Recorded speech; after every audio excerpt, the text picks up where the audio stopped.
Okay. Okay, നമ്മൾ ഇന്ന് discuss ചെയ്യാൻ പോകുന്ന അല്ലെങ്കിൽ നമ്മൾ കാണാൻ പോകുന്നത് നമുക്ക് എല്ലാവർക്കും പരിചിതമായ കുറച്ച് പൂക്കളെ പറ്റിയാണ്. അർച്ചന സസ്യങ്ങളുടെ ഔഷധ ഗുണങ്ങൾ ആണ് നമ്മുടെ ടോപ്പിക്ക്. അപ്പോൾ അത് പലപ്പോഴും പലതരം പുഷ്പങ്ങൾ നമ്മൾ പൂജകൾക്കായിട്ട് ഉപയോഗിക്കുന്നുണ്ട്. അപ്പോൾ അവയുടെ പ്രാധാന്യം എന്തൊക്കെ തരത്തിലാണ്? എന്തെങ്കിലും ഒരു പ്രത്യേക കാരണം കൊണ്ടാണോ ഇത്തരം പുഷ്പങ്ങൾ നമ്മുടെ ആചാര്യന്മാർ സെലക്ട് ചെയ്തതെന്നും അവ എന്തിനൊക്കെ നമുക്ക് ഉപയോഗപ്രദമായിട്ട് ഉപയോഗിക്കാമെന്നും ഉള്ള ഒരു വിശകലനമാണ് നമ്മൾ ഇതിനകത്ത് നോക്കുന്നത്. അപ്പം നിങ്ങളുടെ എല്ലാവരുടെയും പെർമിഷനോടുകൂടി നമുക്ക് ഈ ഡിസ്കഷൻ തുടങ്ങാം. ഓക്കെ.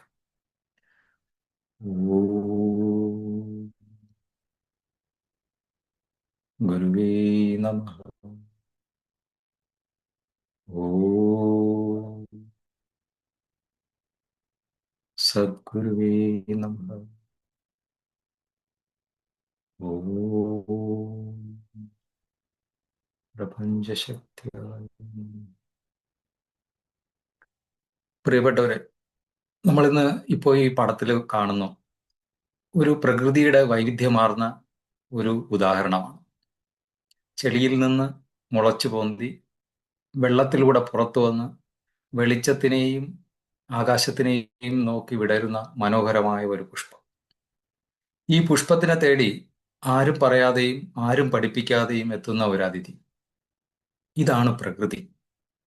പ്രകൃതി ഉണ്ടാക്കിയിരിക്കുന്ന ഒരു മായ പ്രപഞ്ചം, അല്ലെങ്കിൽ പ്രകൃതി ഉണ്ടാക്കിയിരിക്കുന്ന ഒരു ആകർഷണ വലയം എല്ലാ ജീവികളെയും അങ്ങോട്ടും ഇങ്ങോട്ടും പ്രത്യേകമായി ബന്ധിപ്പിച്ചിരിക്കുന്നു.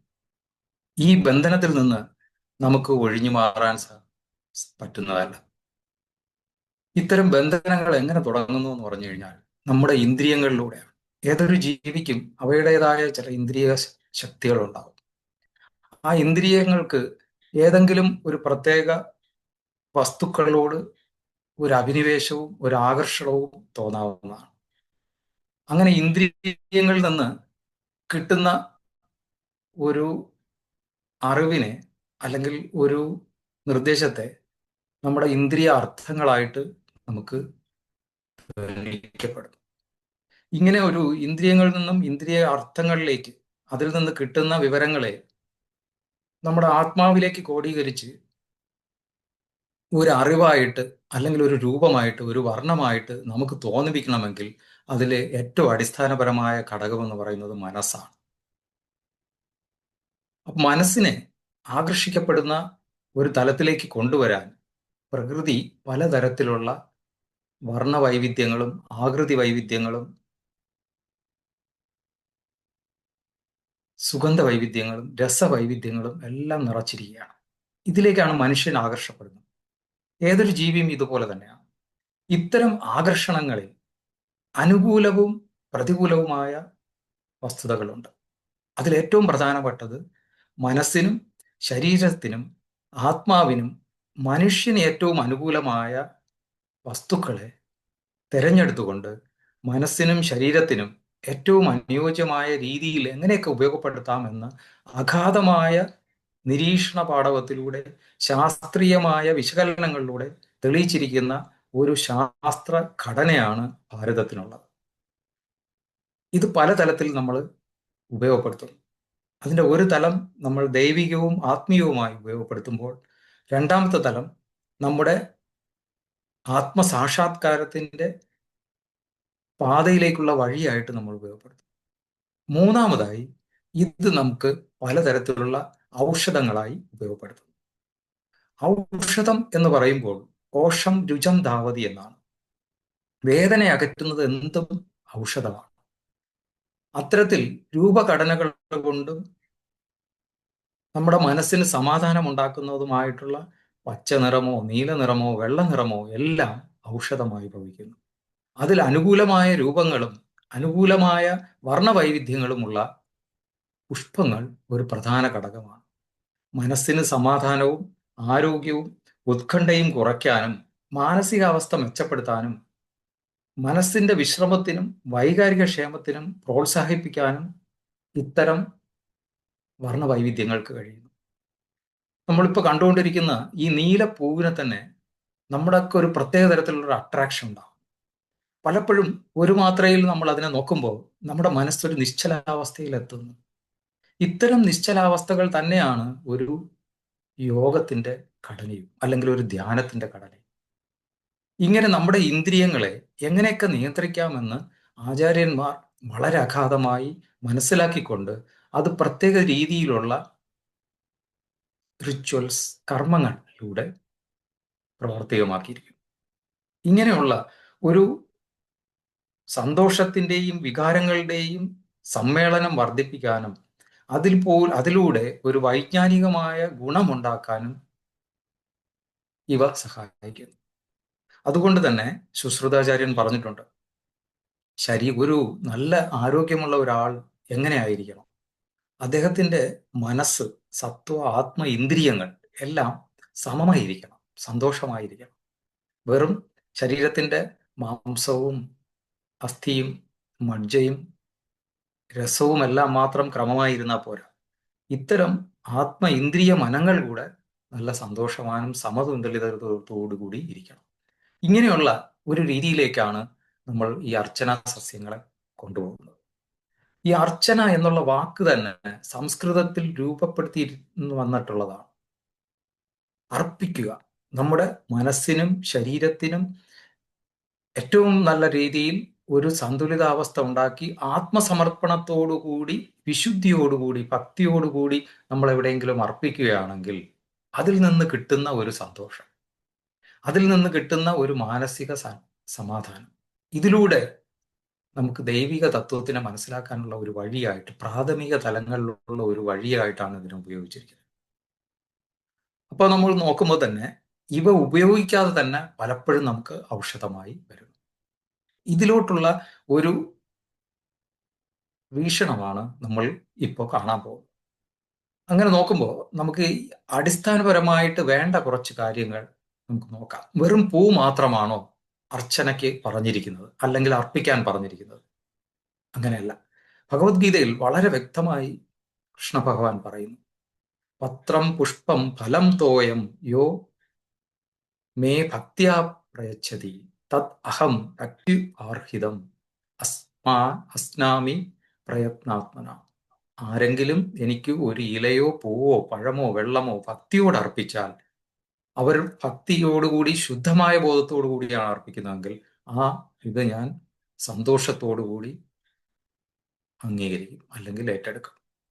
അപ്പൊ അതുകൊണ്ട് ഒരു പുഷ്പം മാത്രം തന്നെ ആവണമെന്നില്ല, അത് ഇലയാവാം, പൂവാവാം, ഒന്നുമില്ലെങ്കിൽ വെള്ളം മാത്രമാവാം. അപ്പം ഇങ്ങനെ അർപ്പിക്കുകഴിയുന്ന അതിനെ ഒരു കൂട്ടമായിട്ട് നമ്മൾ അർപ്പിക്കുകയാണെങ്കിൽ അതിന് നമുക്ക് പുഷ്പ അഞ്ജലി എന്നുള്ളത് പറയാം. നമുക്ക് അപ്പോൾ അഞ്ജലി എന്ന് പറഞ്ഞാൽ നമ്മുടെ കൂപ്പുകയോടുകൂടി നമ്മൾ അതിനെ അർപ്പിക്കുകയാണെങ്കിൽ അതിനെ പുഷ്പ അഞ്ജലിയായി. ഇപ്പൊ 2 കൈയും കൂടെ ചേർത്ത് പിടിച്ച് അതിനകത്ത് പൂ നിറച്ചുകൊണ്ട് ആ ഭഗവാന്റെ പാദത്തിലോട്ട് നമ്മൾ അർപ്പിക്കുമ്പോൾ അത് പുഷ്പ അഞ്ജലിയായി. ഇങ്ങനെയുള്ളതിന് നമ്മൾ പല സിനോണിംസുകൾ, പര്യായങ്ങൾ ഉപയോഗിക്കും. പുഷ്പാർച്ചന, അതിൽ കൂടെ കുറച്ചുകൂടെ ഉയർന്നതാണെങ്കിൽ പുഷ്പ യാഗം തന്നെയുണ്ട്. തിരുപ്പതി അമ്പലത്തിലൊക്കെ നടക്കുന്ന പുഷ്പയാഗം തന്നെയുണ്ട്. ചില പ്രത്യേക സാഹചര്യങ്ങളിൽ താമര മാത്രം വെച്ചുകൊണ്ടുള്ള യാഗങ്ങളും ചില അമ്പലങ്ങളിൽ നടത്താറുണ്ട്. അപ്പൊ ഇങ്ങനെ വിവിധ തരത്തിലുള്ള പുഷ്പത്തിലെ അറിവുകൾ നമുക്ക് കാണാൻ കഴിയും. ഇത്തരം അറിവുകൾ വെച്ച് നമുക്ക് ഇത് എവിടെന്നെങ്കിലും വെറുതെ വന്ന അറിവുകളല്ല. നമുക്ക് നോക്കിക്കഴിഞ്ഞു കഴിഞ്ഞാൽ സ്കന്ദപുരാണം, വാമനപുരാണം, അഗ്നിപുരാണം, നാരദപുരാണം, ശിവപുരാണം, കാളികാപുരാണം, ഗരുഡപുരാണം, വിശ്വധർമ്മോത്തര പുരാണം, സ്കന്ദപുരാണം, അതുപോലെ നമ്മുടെ ആയുർവേദ നിഘണ്ടുക്കളായിട്ടുള്ള ഭാവപ്രകാശ നിഘണ്ടു, അതിലൊരു പുഷ്പവർഗം തന്നെയുണ്ട്. സുശ്രുത സംഹിത, ചരക സംഹിത, ഇങ്ങനെ അനേകായിരം ബുക്കുകളിൽ അല്ലെങ്കിൽ പഴയ ഗ്രന്ഥങ്ങളിൽ നമുക്ക് പുഷ്പത്തിന്റെ കാരണം കാണാൻ പറ്റും. അതിൻ്റെ ഉപയോഗത്തിൻ്റെയും അതിൻ്റെ വൈവിധ്യതയുടെയും എല്ലാം ഇൻഫർമേഷൻസ് നമുക്ക് കാണാൻ പറ്റും. അപ്പൊ ഇങ്ങനെയുള്ള പുഷ്പത്തിൽ എന്താണ് ഇരിക്കുന്നത്? പുഷ്പം എന്തുകൊണ്ട് ഇത്രയും പ്രാധാന്യമായിരിക്കുന്നു? നമുക്ക് ഭൂമിയിൽ നമ്മുടെ ജീവനെ നിലനിർത്തുന്ന ഏറ്റവും പ്രധാനപ്പെട്ടതെന്ന് പറയുന്നത് സൂര്യനാണ്. സൂര്യനിൽ നിന്നുള്ള തേജമാണ് നമുക്ക് ശരീരത്തിൽ പ്രകാശം ഉണ്ടാക്കുന്നത്. സൂര്യനിൽ നിന്നുള്ള ഈ തേജത്തിന്റെ ശക്തിയാണ്, അഗ്നിതത്വമാണ് ജീവജാലങ്ങളെ ഭൂമിയിൽ പിടിച്ചു നിർത്തുന്നത്. അപ്പോൾ പൂവിലിരിക്കുന്നതും പ്രകാശമാണ്. പരം ജ്യോതി പുഷ്പഗതം പുഷ്ണൈവ പുഷ്പേണൈവ പ്രസീദതി. പൂവിലിരിക്കുന്ന പ്രകാശം പൂവിൽ തന്നെ പ്രസാദിക്കുന്നു. ഇങ്ങനെയുള്ള പൂവ് 3 ലോകങ്ങളിലേക്കും പോഷണം, ഐശ്വര്യം, സ്വർഗം, മോക്ഷം എന്നിവ നൽകുന്നു. അപ്പൊ അത്രയ്ക്ക് പരമായിട്ടുള്ള ജ്യോതി, ആ തേജോതത്വം അതിന്റെ ഭാവർണ്ണങ്ങളിലൂടെ അത് ജ്വലിച്ചുകൊണ്ടിരിക്കുന്നത് കൊണ്ട് തന്നെ പുഷ്പം എല്ലാത്തിനും നമുക്ക് ഗുണകരമായിട്ടുള്ളതാണ്. അതിന്റെ കൂടെ തന്നെ ആചാര്യൻ പറയുന്നുണ്ട്, പുഷ്പമൂലേ വസതേ ബ്രഹ്മ. പുഷ്പത്തിന്റെ അറ്റത്ത് പുഷ്പത്തിന്റെ ഞെട്ട് ചേരുന്നിടത്ത് ബ്രഹ്മാവിരിക്കുകയും പുഷ്പമധ്യേ ച കേശവ, മധ്യഭാഗത്ത് കേശവനിരിക്കുകയും പുഷ്പ അഗ്രേ മഹാദേവൻ പുഷ്പത്തിന്റെ അഗ്രയിലിരിക്കുകയും സർവദേവാ സ്ഥിതദള, എല്ലാ ദേവതകളും അതിന്റെ ദളങ്ങളിലിരിക്കുകയും ചെയ്യുന്നു, അല്ലെങ്കിൽ ഓവറാളായിട്ട് ഇരിക്കുന്നു. അങ്ങനെ ഒരു പുഷ്പം തന്നെ എല്ലാ മൂർത്തികളെയും ഉൾക്കൊള്ളിച്ചുകൊണ്ട് നമുക്ക് പ്രകൃതി അണിഞ്ഞു നൽകിയിരിക്കുകയാണ്. ഇങ്ങനെയുള്ള പുഷ്പങ്ങൾ പലതരത്തിൽ ക്ലാസിഫൈ ചെയ്തിട്ടുണ്ട്. അത് പല ഗ്രന്ഥങ്ങളിലും നമുക്ക് കാണാൻ പറ്റും. എന്നാലും അത്രി സംഹിതയിൽ പറഞ്ഞിരിക്കുന്നത് പൂക്കൾ ദൈവങ്ങൾ, മാനുഷികി, ബ്രഹ്മ, പൈതൃക, ഭൂത, യക്ഷ, ഗാന്ധർവ, അസുര, രാക്ഷസ, പിശാച മിശ്ര ഇനങ്ങളായിട്ടാണ് തിരിച്ചിരിക്കുന്നത്. അപ്പോൾ ഇങ്ങനെ തിരിച്ചിരിക്കുന്നതിന്റെ കാരണം എന്താണ് എന്ന് പറഞ്ഞു കഴിഞ്ഞാൽ, കീറിയ പൂക്കളെ അസുരവർഗത്തിൽപ്പെടുന്നു. അതുകൊണ്ട് പൊട്ടിയ പൂക്കൾ എടുക്കാൻ പാടില്ല. പുതിയതായിട്ടുള്ളത് ദൈവവർഗത്തിൽപ്പെടുന്നു, പുതിയതായിട്ട് വിരിഞ്ഞത്. അങ്ങനെയുള്ള പൂക്കളാണ് നമുക്ക് എടുക്കേണ്ടത്. പൂജ ശേഷം ഉപേക്ഷിക്കുന്നവ രാക്ഷസവർഗത്തിൽപ്പെടുന്നു. വൃത്തികെട്ടതോ ദോരങ്ങളുള്ളതോ മുറിച്ചതോ അല്ലെങ്കിൽ അവയവങ്ങൾ നഷ്ടപ്പെട്ടതായിട്ടുള്ള യക്ഷവർഗത്തിൽപ്പെടുന്നു. അത് നമ്മൾ എടുക്കുന്നില്ല. ഒരു രാത്രി സൂക്ഷിക്കുമ്പോൾ കരിഞ്ഞതോ പുതിയതല്ലാത്തതോ ആയവ ഗാന്ധർവ വർഗത്തിലാണ് പെടുന്നത്. പറിച്ചെടുക്കുമ്പോൾ വാടിപ്പോകുന്നത് ഭൂതവർഗത്തിൽപ്പെടുന്നു. അപ്പോൾ ഇങ്ങനെ അതിൻ്റെ ഗുണങ്ങൾക്ക് അടിസ്ഥാനപ്പെടുത്തിയാണ് ഇത്തരത്തിലൊരു ക്ലാസിഫിക്കേഷൻ വരുത്തിയിരിക്കുന്നത്. അത് കഴിഞ്ഞിട്ട് നമുക്ക് നിറങ്ങളിലേക്ക് പോവുകയാണെങ്കിൽ, പലതരത്തിലുള്ള പൂക്കളിൽ വെള്ള, മഞ്ഞ, നീല, ചുവപ്പ് എന്നീ നിറങ്ങളിലുള്ള പൂക്കളും ഇവയിൽ 4 or 3 നിറങ്ങളുള്ള പൂക്കളും ദൈവവർഗത്തിൽപ്പെടുന്നതാണ്. അപ്പൊ നമുക്ക് ഒരു വെള്ള പൂവില് അതിൻ്റെ അറ്റങ്ങളിലോ അല്ലെങ്കിൽ അതിനകത്തോ ഒരു മഞ്ഞ നിറമോ നീല നിറമോ അതിൻ്റെ കൂടെ ഒരു ചുവപ്പ് നിറമോ കാണുകയാണെങ്കിൽ അതെല്ലാം ദൈവികമായിട്ടുള്ള വർഗത്തിൽപ്പെടുന്ന പൂക്കളാണ്. അത്രയും മികച്ച പൂക്കളായിരിക്കും. ഉദാഹരണത്തിന് നമ്മുടെ താമരപ്പൂ എടുത്ത് നോക്കൂ. താമരപ്പൂവിന്റെ അറ്റങ്ങൾ വെള്ള കളറിലും, അത് കഴിഞ്ഞിട്ട് കുറച്ചുകൂടെ മുകളിലോട്ട് പോകുമ്പോൾ ചെറിയ ചുവപ്പ്, പിന്നെ കുറച്ചുകൂടെ നല്ല ഇതായിട്ടുള്ള ഒരു ചുവപ്പ് വർഗത്തിലുള്ള. അപ്പോൾ അത്തരത്തിൽ വൈവിധ്യമാർന്ന നിറങ്ങൾ കാണിക്കുന്നത് ഇതിന്റെ ഒരു ഭൗതികമായിട്ടുള്ള സംവേഷണമാണ്.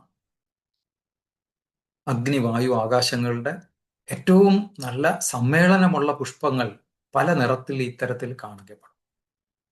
2 നിറങ്ങളിലുള്ളവ ഇടത്തരം വിഭാഗത്തിൽപ്പെടുകയും ഒറ്റ നിറമുള്ളവ താഴ്ന്ന വിഭാഗത്തിൽപ്പെട്ടു കാണിക്കും. ഇതിൽ തന്നെ നമ്മൾ ഒരു പ്രത്യേകതയുണ്ട്. രാത്രിയിൽ പൂക്കുകയും പകൽ സമയത്ത് വാടാതിരിക്കുകയും വിടരുകയും ചെയ്യുന്നതോ വേഗത്തിൽ പൂക്കുന്നതോ ആയവയാണ് ആരാധനയ്ക്ക് ഏറ്റവും അനുയോജ്യമായി കണക്കാക്കുന്നത്. അപ്പോൾ രാത്രി മൂടുകയും പിന്നെയും തുറക്കുകയും പകൽ തുറക്കുക പിന്നെയും രാത്രി മൂടുകയും ചെയ്യുന്നതായിട്ടുള്ള പുഷ്പങ്ങൾ, അതിലൊരു പ്രധാനപ്പെട്ട പുഷ്പം തന്നെയാണ് നമ്മുടെ ആമ്പല്, താമര, ഇത്ര. അതുകൊണ്ട് തന്നെയാണ് അവയെല്ലാം പലതരത്തിലും വൈവിധ്യമായി കണക്കാക്കപ്പെടുന്നത്. അപ്പോൾ ഇങ്ങനെ രാത്രിയും പകലും വിടരുകയും അടയുകയും ചെയ്യുകയാണെങ്കിൽ അതിലുള്ള പ്രധാനപ്പെട്ട തത്വങ്ങൾ എന്ന് പറയുന്നത് അപ്തത്വം, വെള്ളത്തിന്റെ തത്വവും അഗ്നിയുടെ തത്വവും ഏകദേശം സമമായിരിക്കുകയാണ്. ഇങ്ങനെ 2 വ്യത്യസ്തമായ ചൂടും തണുപ്പും കൂടെ സമമായിരിക്കുന്ന പുഷ്പമാണെങ്കിൽ ആ പുഷ്പം ഏറ്റവും സൗമ്യമായിട്ടുള്ളതും നമ്മുടെ ശരീരത്തിനും മനസ്സിനും അനുയോജ്യമായിട്ടുള്ളതും.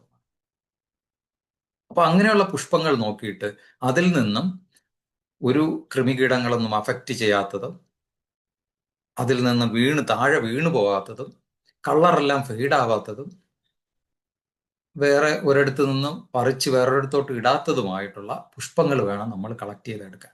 അങ്ങനെ കളക്ട് ചെയ്യുന്നതിന് മുമ്പ് പത്മസംഹിതയിൽ പറഞ്ഞിരിക്കുന്നതെന്ന് പറഞ്ഞു കഴിഞ്ഞാൽ, നമ്മൾ 2 കൈയും കൂപ്പിക്കൊണ്ട് ആ വനത്തിനെ, അല്ലെങ്കിൽ എവിടെ നിന്നാണോ നമ്മൾ എടുക്കുന്ന ആ പുഷ്പവനത്തിനെ നമ്മൾ പ്രാർത്ഥിക്കുക. എന്നിട്ട് അതിനോട് നമ്മൾ അനുവാദം ചോദിച്ചുകൊണ്ട് ഓരോ പൂക്കളും ഞെട്ടോടുകൂടി തന്നെ എടുക്കണം. ഞെട്ടോട് കൂടാതെ പൂക്കൾ പറിച്ച് അർച്ചനയ്ക്ക് ഉപയോഗിക്കാൻ പാടില്ല എന്നാണ് ഈ സംഹിതയിൽ പറഞ്ഞിരിക്കുന്നത്. ഇപ്പൊ ഞെട്ടോടുകൂടി തന്നെ എടുക്കണം എന്നുള്ളതിന്റെ കാരണം നമ്മൾ നേരത്തെ പറഞ്ഞു. പുഷ്പാഗ്രേ, പുഷ്പത്തിന്റെ തണ്ടിന്റെ അഗ്രത്തിൽ ബ്രഹ്മാവ് ഇരിക്കുകയാണ്, അതിന് മുകളിലോട്ടാണ് ബാക്കിയുള്ളവർ ഇരിക്കുക. അപ്പൊ ആ രീതിയിലുള്ളത് കൊണ്ട് നമ്മൾ ഞെട്ടോടുകൂടി എടുത്ത് നല്ല ഓപ്പൺ ആയിട്ടുള്ള ഒരിക്കലും തുറക്കാത്ത പുഷ്പങ്ങളെയും നമ്മൾ എടുക്കാൻ പാടില്ല എന്നുള്ളതാണ്. ഇനി പൂക്കളെ വേറൊരു രീതിയിൽ തരംതിരിച്ചിട്ടുണ്ട്. പര, അപര, ഉത്തമം, മധ്യമം, അധമം എന്നുകൾ. സ്വർണവർണ്ണങ്ങളുള്ള പൂക്കൾ പരവിഭാഗത്തിൽപ്പെടുന്നു. അത്തരം ഗോൾഡൻ കളേഴ്സ്. തുളസി, കേതകി, പത്മം, കരവീരം, മാലതി. കരവീരം എന്ന് പറഞ്ഞാൽ നമ്മുടെ അരളി, മാലതി എന്ന് പറഞ്ഞാൽ നമ്മുടെ മുല്ല. അപ്പോൾ ഇങ്ങനെയുള്ള പുഷ്പങ്ങൾ ഉത്തമ വിഭാഗത്തിൽപ്പെടുന്നതാണ്. അതുപോലെ മല്ലിക, കുന്തം, മന്ദാരം, അർജുനം, കിംശുകം. കിംശുകം എന്ന് പറഞ്ഞു കഴിഞ്ഞാൽ നമ്മുടെ മുരുക്കാണ്. പാരിജാതം, അശോകം, ബില്വം, കൂവളം, ചെമ്പകം, ഇങ്ങനെയുള്ള 10 മധ്യമത്തിൽ പെടും. ജലത്തിലുണ്ടാവുന്ന ഇലകളും അധികമായിട്ടുണ്ടാവുന്ന വേറെ പുഷ്പങ്ങളും ജലത്തിന് അടിയിലുണ്ടാകുന്നത് നമ്മൾ എടുക്കാറില്ല. അത് അധമ പുഷ്പങ്ങളായിട്ടാണ് കൺസിഡർ ചെയ്തിരിക്കുന്നത്. എന്നാൽ ജലത്തിന്റെ ഉപരിതലത്തിൽ വന്നിരിക്കുന്ന പുഷ്പങ്ങൾ നമുക്ക് ഉപയോഗിക്കാവുന്നതാണ്. ഇത് ഒരു അപൂർവമായിട്ടുള്ള ഒരു ഗ്രന്ഥമാണ്. അത് കേരളീയനായിട്ടുള്ള ഒരു വളരെ ആചാര്യനാണ് ഇത് ഉണ്ടാക്കിയിരിക്കുന്നത്. ഈഷണ ശിവ എന്ന് പറയുന്ന അദ്ദേഹം 12-ാം നൂറ്റാണ്ട് AD എഴുതിയതായി പറയപ്പെടുന്ന ഈഷ്ണശിവം ഗുരുദേവ പദ്ധതി എന്ന് പറയുന്ന ഒരു നമ്മുടെ വർക്കുകളിലൊക്കെ കോട്ട് ചെയ്തിട്ടുണ്ട്. ഇതില് നിറവ്യത്യാസം കൊണ്ട് പൂക്കൾ എത്രമാത്രം നമ്മുടെ മനസ്സിനെ സ്വാധീനിക്കപ്പെടും, അതുകൊണ്ട് അത്തരം പൂക്കളാണ് നമ്മൾ സെലക്ട് ചെയ്യേണ്ടത് എന്നുള്ളത് വളരെ വ്യക്തമായിട്ട് പറയുന്നുണ്ട്. വെളുത്ത പൂക്കൾ സാത്വികമാണ്. വെളുത്ത പൂക്കൾ കൊണ്ടുള്ള അർച്ചനയും വെളുത്ത പൂക്കൾ നമ്മൾ കാണുമ്പോൾ നമ്മുടെ മനസ്സിൽ ഒരു സാത്വിക വികാരമുണ്ടാകും. ചുവപ്പ് നിറമുള്ളവ രാജസികമാണ്. ചുവപ്പ് നിറമുള്ള പുഷ്പങ്ങൾ നമ്മൾ അർപ്പിക്കുകയും അതിലൂടെ ഇടപഴകുകയും ചെയ്യുമ്പോൾ നമുക്ക് കൂടുതലായിട്ട് ആക്ടിവേറ്റ് ചെയ്യാൻ, ഒരു കർമ്മങ്ങൾ കൂടുതൽ ചെയ്യാനായിട്ടുള്ള ഒരു ഇതുണ്ടാവും. ഇരുണ്ട നിറമുള്ള താമസികമാണ്.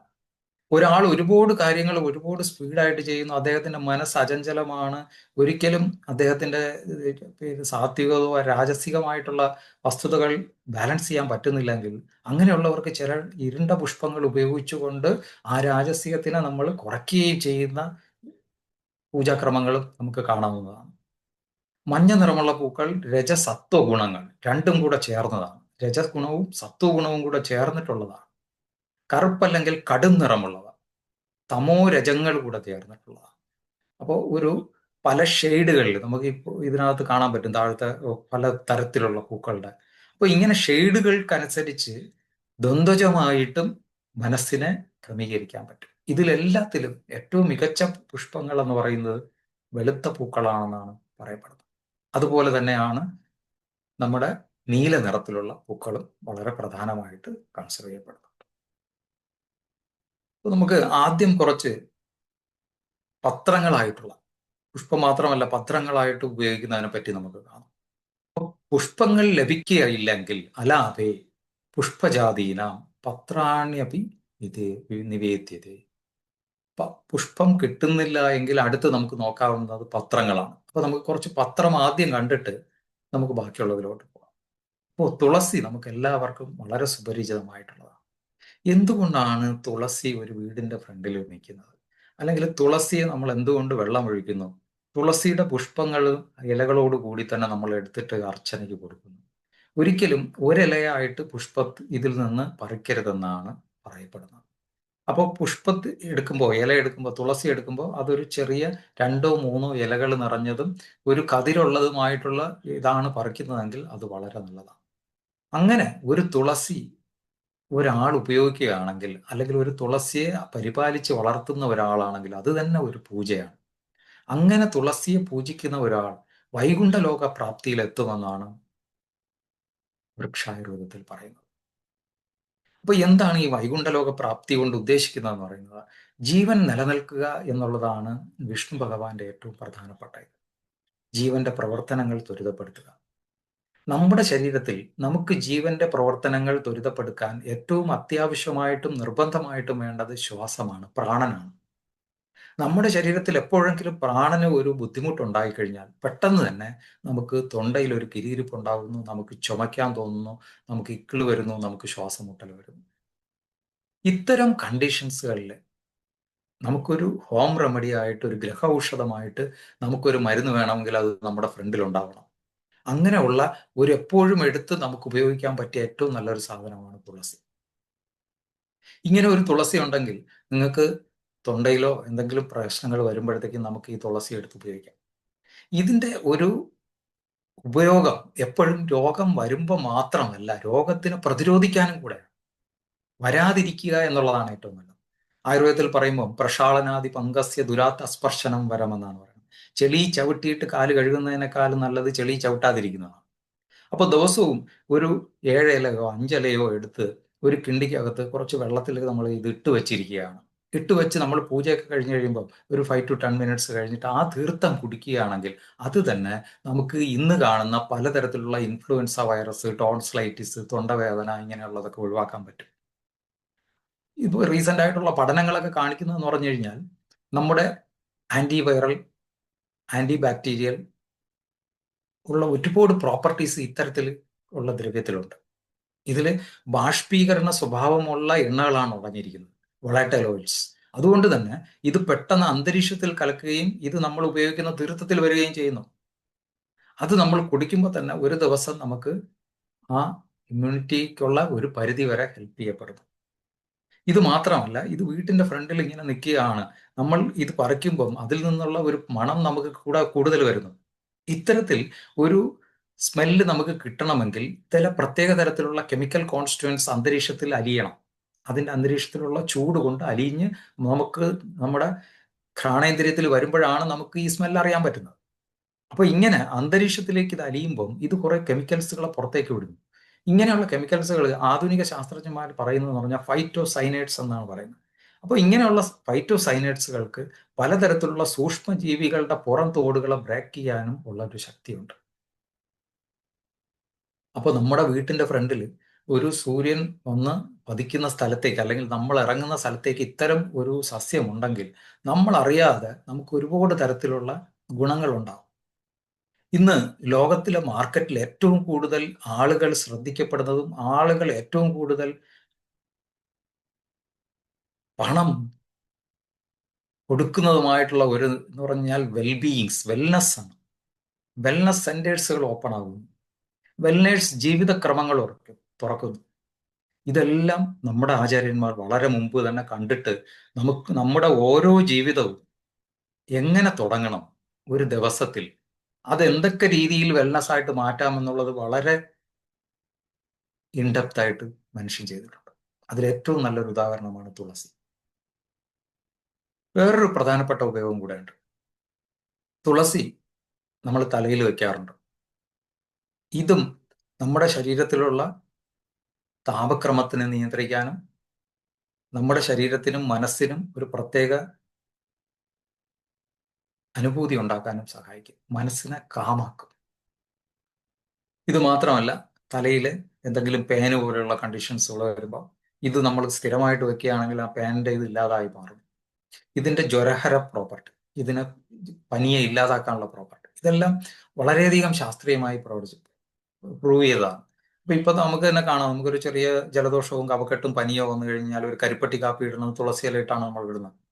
ആ കാപ്പി കുടിക്കുമ്പോൾ തന്നെ നമുക്കൊരു നല്ല സൂത്തണിങ് ആക്ഷൻ കിട്ടും.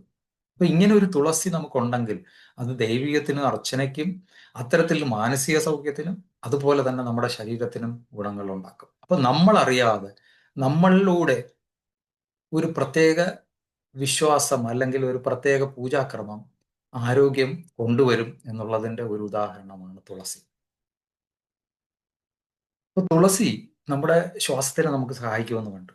ഇതുപോലെ ശ്വാസത്തിനെ സഹായിക്കുന്ന, ശ്വാസത്തിന്റെയും പ്രാണന്റെയും നിലനിൽപ്പിന് ഏറ്റവും അത്യാവശ്യമായിട്ടുള്ള ഒരു വസ്തുവാണ് വില്വം. ശിവൻ ജീവന്റെ ആധാരമാണ്. ശിവഭഗവാൻ ഏറ്റവും ഇഷ്ടപ്പെടുന്നത് വില്വമാണ്. ആയുർവേദത്തിൽ ശിവ എന്നുള്ള പര്യായം ഒരുപാട് ചെടികൾക്കുണ്ട്. അതിൽ ഒരു പ്രധാനപ്പെട്ട ചെടിയാണ് വില്വം. ഇപ്പം 3 ദളങ്ങളോടുകൂടി 3 തരത്തിലുള്ള മാനസികമായിട്ടുള്ള ഗുണങ്ങളെ എല്ലാം അക്കംപൊഴിച്ച് ചെയ്തുകൊണ്ട് ഉള്ള ഒരു പ്രത്യേക ഇലയാണ് നമ്മുടെ വില്ലോ. അപ്പോൾ വില്ലോത്തിന്റെ ഇലയും ഇതുപോലെ പ്രോപ്പർട്ടീസ് ഉള്ളതാണ്. അതൊരു ചെറിയ ചെടിയാണെങ്കിൽ ഇതൊരു വലിയ മരമായിട്ട് മാറുന്നതാണ്.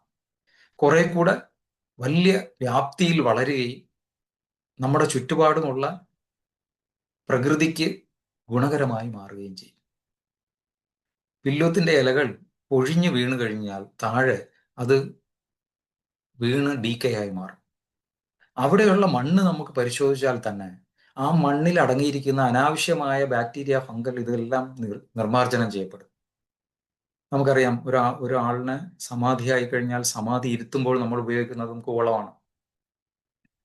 അത് ഭസ്മവും കൂവളവും കൂടെ ഇട്ടിട്ടാണ്. അപ്പൊ ഇത്തരത്തിൽ കൂവളത്തിന്റെ ഒരു സ്റ്റെബിലിറ്റി പ്രൊമോട്ട് ചെയ്യും, സ്ഥിരത്വം ഉണ്ടാക്കാൻ, ശരീരത്തിലും മനസ്സിനും ഒരു സ്ഥിരത്വം ഉണ്ടാക്കാൻ ഈ കൂവളത്തിന് വളരെയധികം ശക്തിയുണ്ട്. നമ്മുടെ തുളസി പോലെ തന്നെ കുറച്ചുകൂടെ പൊട്ടന്റ് ആയിട്ടുള്ള ഒരു ദ്രവ്യമാണ് നമ്മുടെ കൂവളത്തില്. ഈ കൂവളവും നമ്മൾ വെള്ളത്തിലിട്ടിട്ട് ആ വെള്ളം കുടിക്കുകയാണെങ്കിൽ, അത് തീർത്ഥമായി കുടിക്കുമ്പോൾ, അതൊരു ദൈവികമായിട്ട് നമ്മൾ വിശ്വസിച്ച് കുടിക്കുകയാണെങ്കിൽ ആ വെള്ളത്തിനും അത്തരത്തിലുള്ള ഒരു ശക്തി ഉണ്ടാവുകയും അത് നമുക്ക് ഉപയോഗപ്പെടുത്താനും സഹായിക്കും. നല്ലൊരു വിഷഹര ദ്രവ്യമാണ് ഇത് രണ്ടും. തുളസിയും ഒരു വിഷകരമാണ്, അതിനേക്കാളും കുറച്ചുകൂടെ വിഷകരമാണ് കൂവളം. അതുകൊണ്ടാണ് നമ്മളെല്ലാം സുപരിചിതമായ വില്വാദി ഗുളിക കേട്ടിട്ടില്ലേ? പനി വന്നാലും, വയറിന് എന്തെങ്കിലും ഇൻഫെക്ഷൻ വന്നാലും, എന്തെങ്കിലും കീടങ്ങൾ കടിച്ചു കഴിഞ്ഞാലും എല്ലാം നമ്മൾ അരച്ചിടുന്നത് വില്വമാണ്. അപ്പം ഇങ്ങനെ വില്വത്തിന് ജീവനെ, പ്രാണനെ പിടിച്ചു നിർത്താനും നമ്മുടെ മനസ്സിന്റെ വ്യാകുലതകളെ ഇല്ലാതാക്കി രജോ തമോ ഗുണങ്ങളെ സപ്രസ് ചെയ്ത് നിർത്താനും സഹായിക്കുന്ന ഒരു വളരെ പ്രധാനപ്പെട്ട സാധനമാണ് കൂവളം.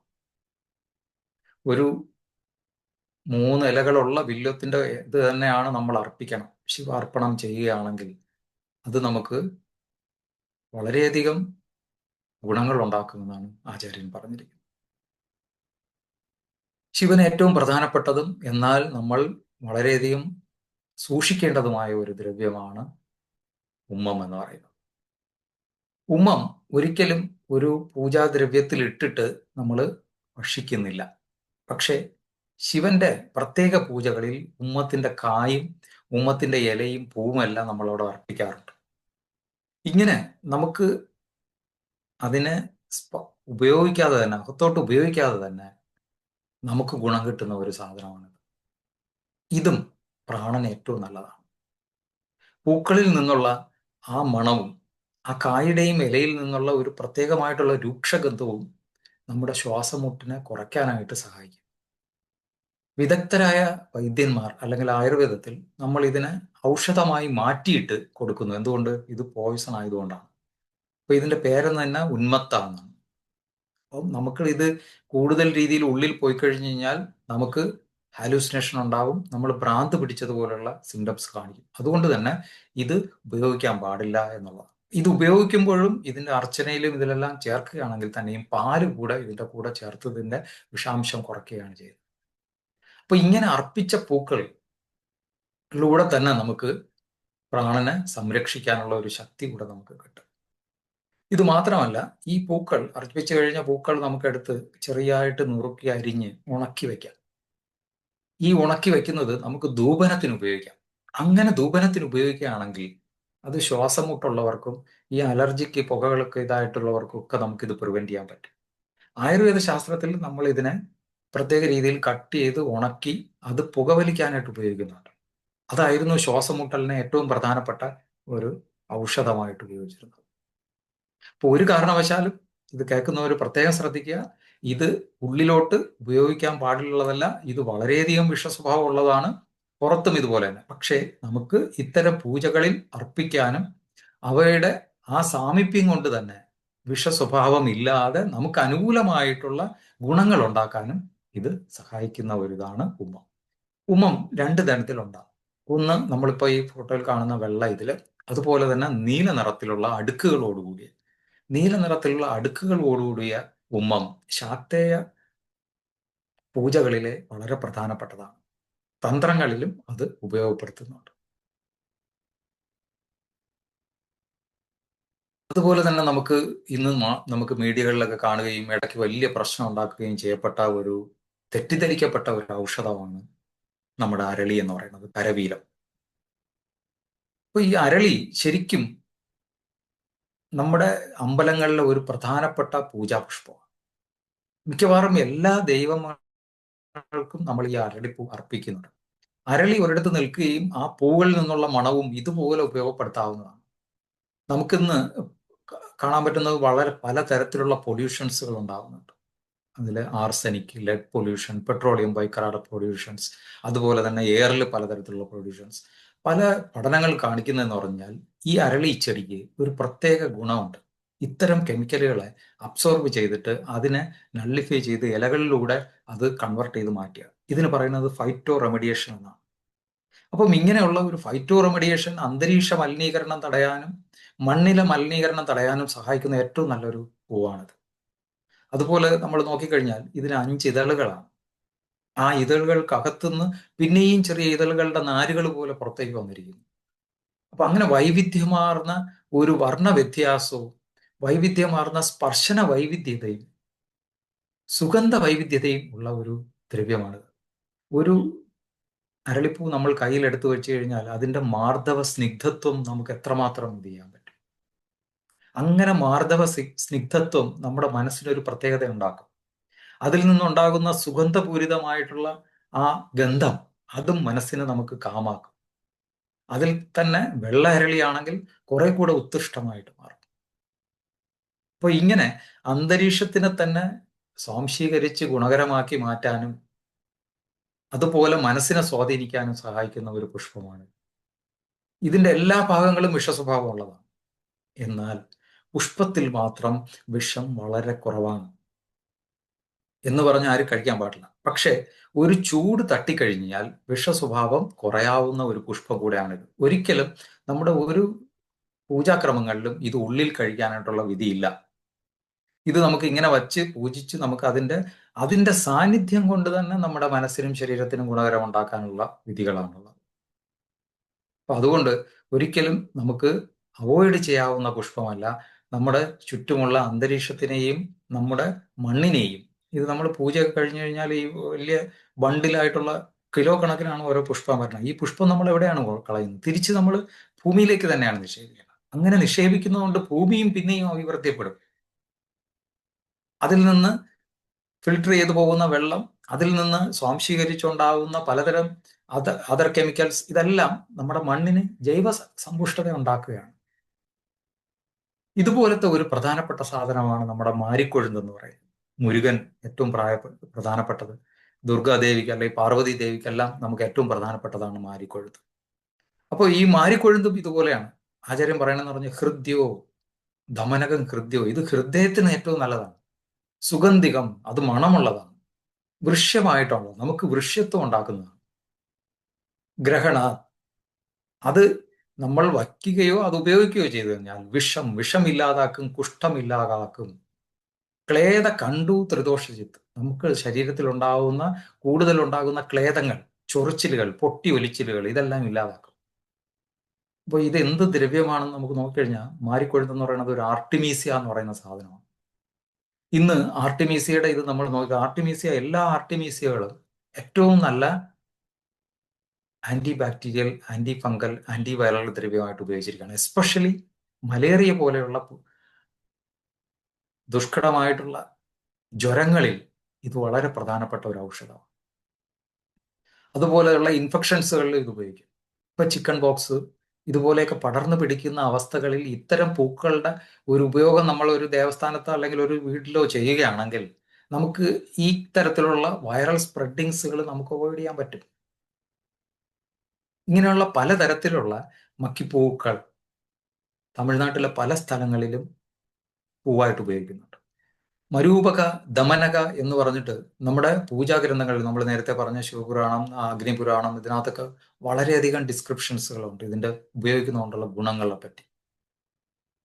അപ്പൊ ഇത്തരത്തിൽ നമുക്ക് ഈ അരളി, ഇതുപോലുള്ള ആരോമാറ്റിക് ആയിട്ടുള്ള ദമനകം പോലെയുള്ള തദ്ദേശീയ പുഷ്പങ്ങൾ നമ്മൾ ഉപയോഗിക്കണം.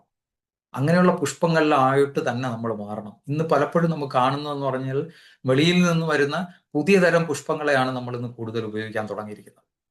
അത് നമുക്ക് മാറ്റണമെങ്കിൽ ഇത്തരം പുഷ്പങ്ങളിലേക്ക് നമ്മൾ തിരിച്ചു പോയി കഴിഞ്ഞാൽ അതിൻ്റെ പുറകിൽ അടങ്ങിയിരിക്കുന്ന ഗുണം കൂടെ നമുക്ക് സിദ്ധിക്കും.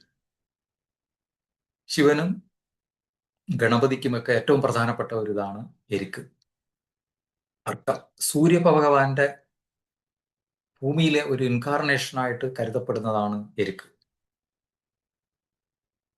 ഈ എരിക്കിന്റെ പുഷ്പങ്ങളും ഇതുപോലെ നമുക്ക് ഗുണകരമായിട്ടുള്ളതാണ്. ഇതൊരു ചെറിയ ചൂടായിട്ടുള്ള ഒരു പുഷ്പമാണ്. എന്നാൽ ഈ എരിക്കിന്റെ ബാക്കിയുള്ള എല്ലാ ഭാഗങ്ങളും അത്യുഷ്ണമാണ്. പുഷ്പങ്ങൾ അത്രയ്ക്ക് ചൂടല്ല. അതുകൊണ്ട് തന്നെ ഈ ചൂട് നമ്മുടെ ശരീരത്തിന് ഗുണകരമായിട്ടുള്ളതാണ്.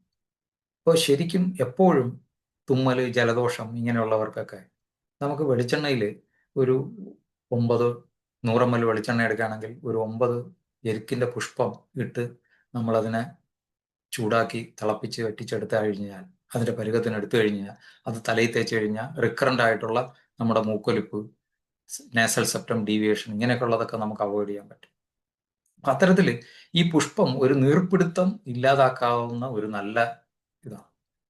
വെള്ള പുഷ്പമാണെങ്കിൽ കുറെ കൂടെ വിഷഹര സ്വഭാവത്വമുള്ളതാണ്. വിഷചികിത്സയിലും നമുക്കിത് ഉപയോഗപ്പെടുത്തുന്നുണ്ട്. ഇപ്പൊ ഈ തരം പുഷ്പങ്ങളുടെ ആകൃതി വിശേഷം നമ്മൾ നോക്കും. ഇതിനകത്തുള്ള ആകൃതികൾ കണ്ടു കഴിഞ്ഞു കഴിഞ്ഞാൽ 1 2 3 4 5 അങ്ങനെ 5ആയിട്ട് പിന്നെയും ഒരു 5, പിന്നെയും ഒരു 5, ഇങ്ങനെ റെഗുലർ മൾട്ടിപ്ലിക്കേഷൻ ആണ്.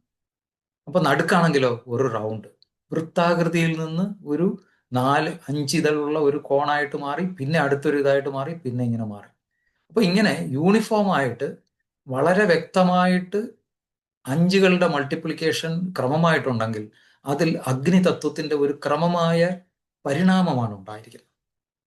ഇങ്ങനെ ക്രമമായ അഗ്നി പരിണാമമുള്ള പുഷ്പങ്ങൾ വളരെയധികം നമ്മുടെ മനസ്സിനെയും നമ്മുടെ ശരീരത്തിലെ സന്തുഘടനയും നമുക്ക് സ്വാധീനിക്കാൻ കഴിയുന്നതാണ്.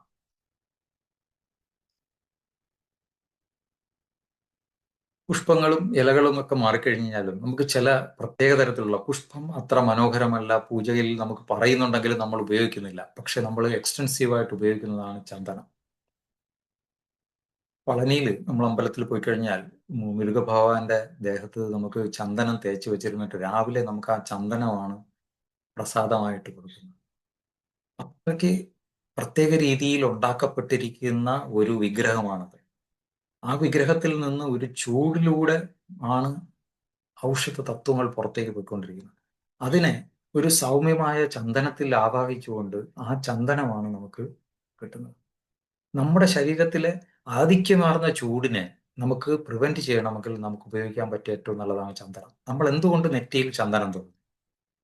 നമ്മുടെ ശരീരത്തിൽ ചൂടും തണുപ്പും അങ്ങോട്ടും ചുറ്റുപാടുമുള്ള അന്തരീക്ഷവുമായിട്ട് എപ്പോഴും എക്സ്ചേഞ്ച് ചെയ്യപ്പെട്ടുകൊണ്ടിരിക്കുകയാണ്.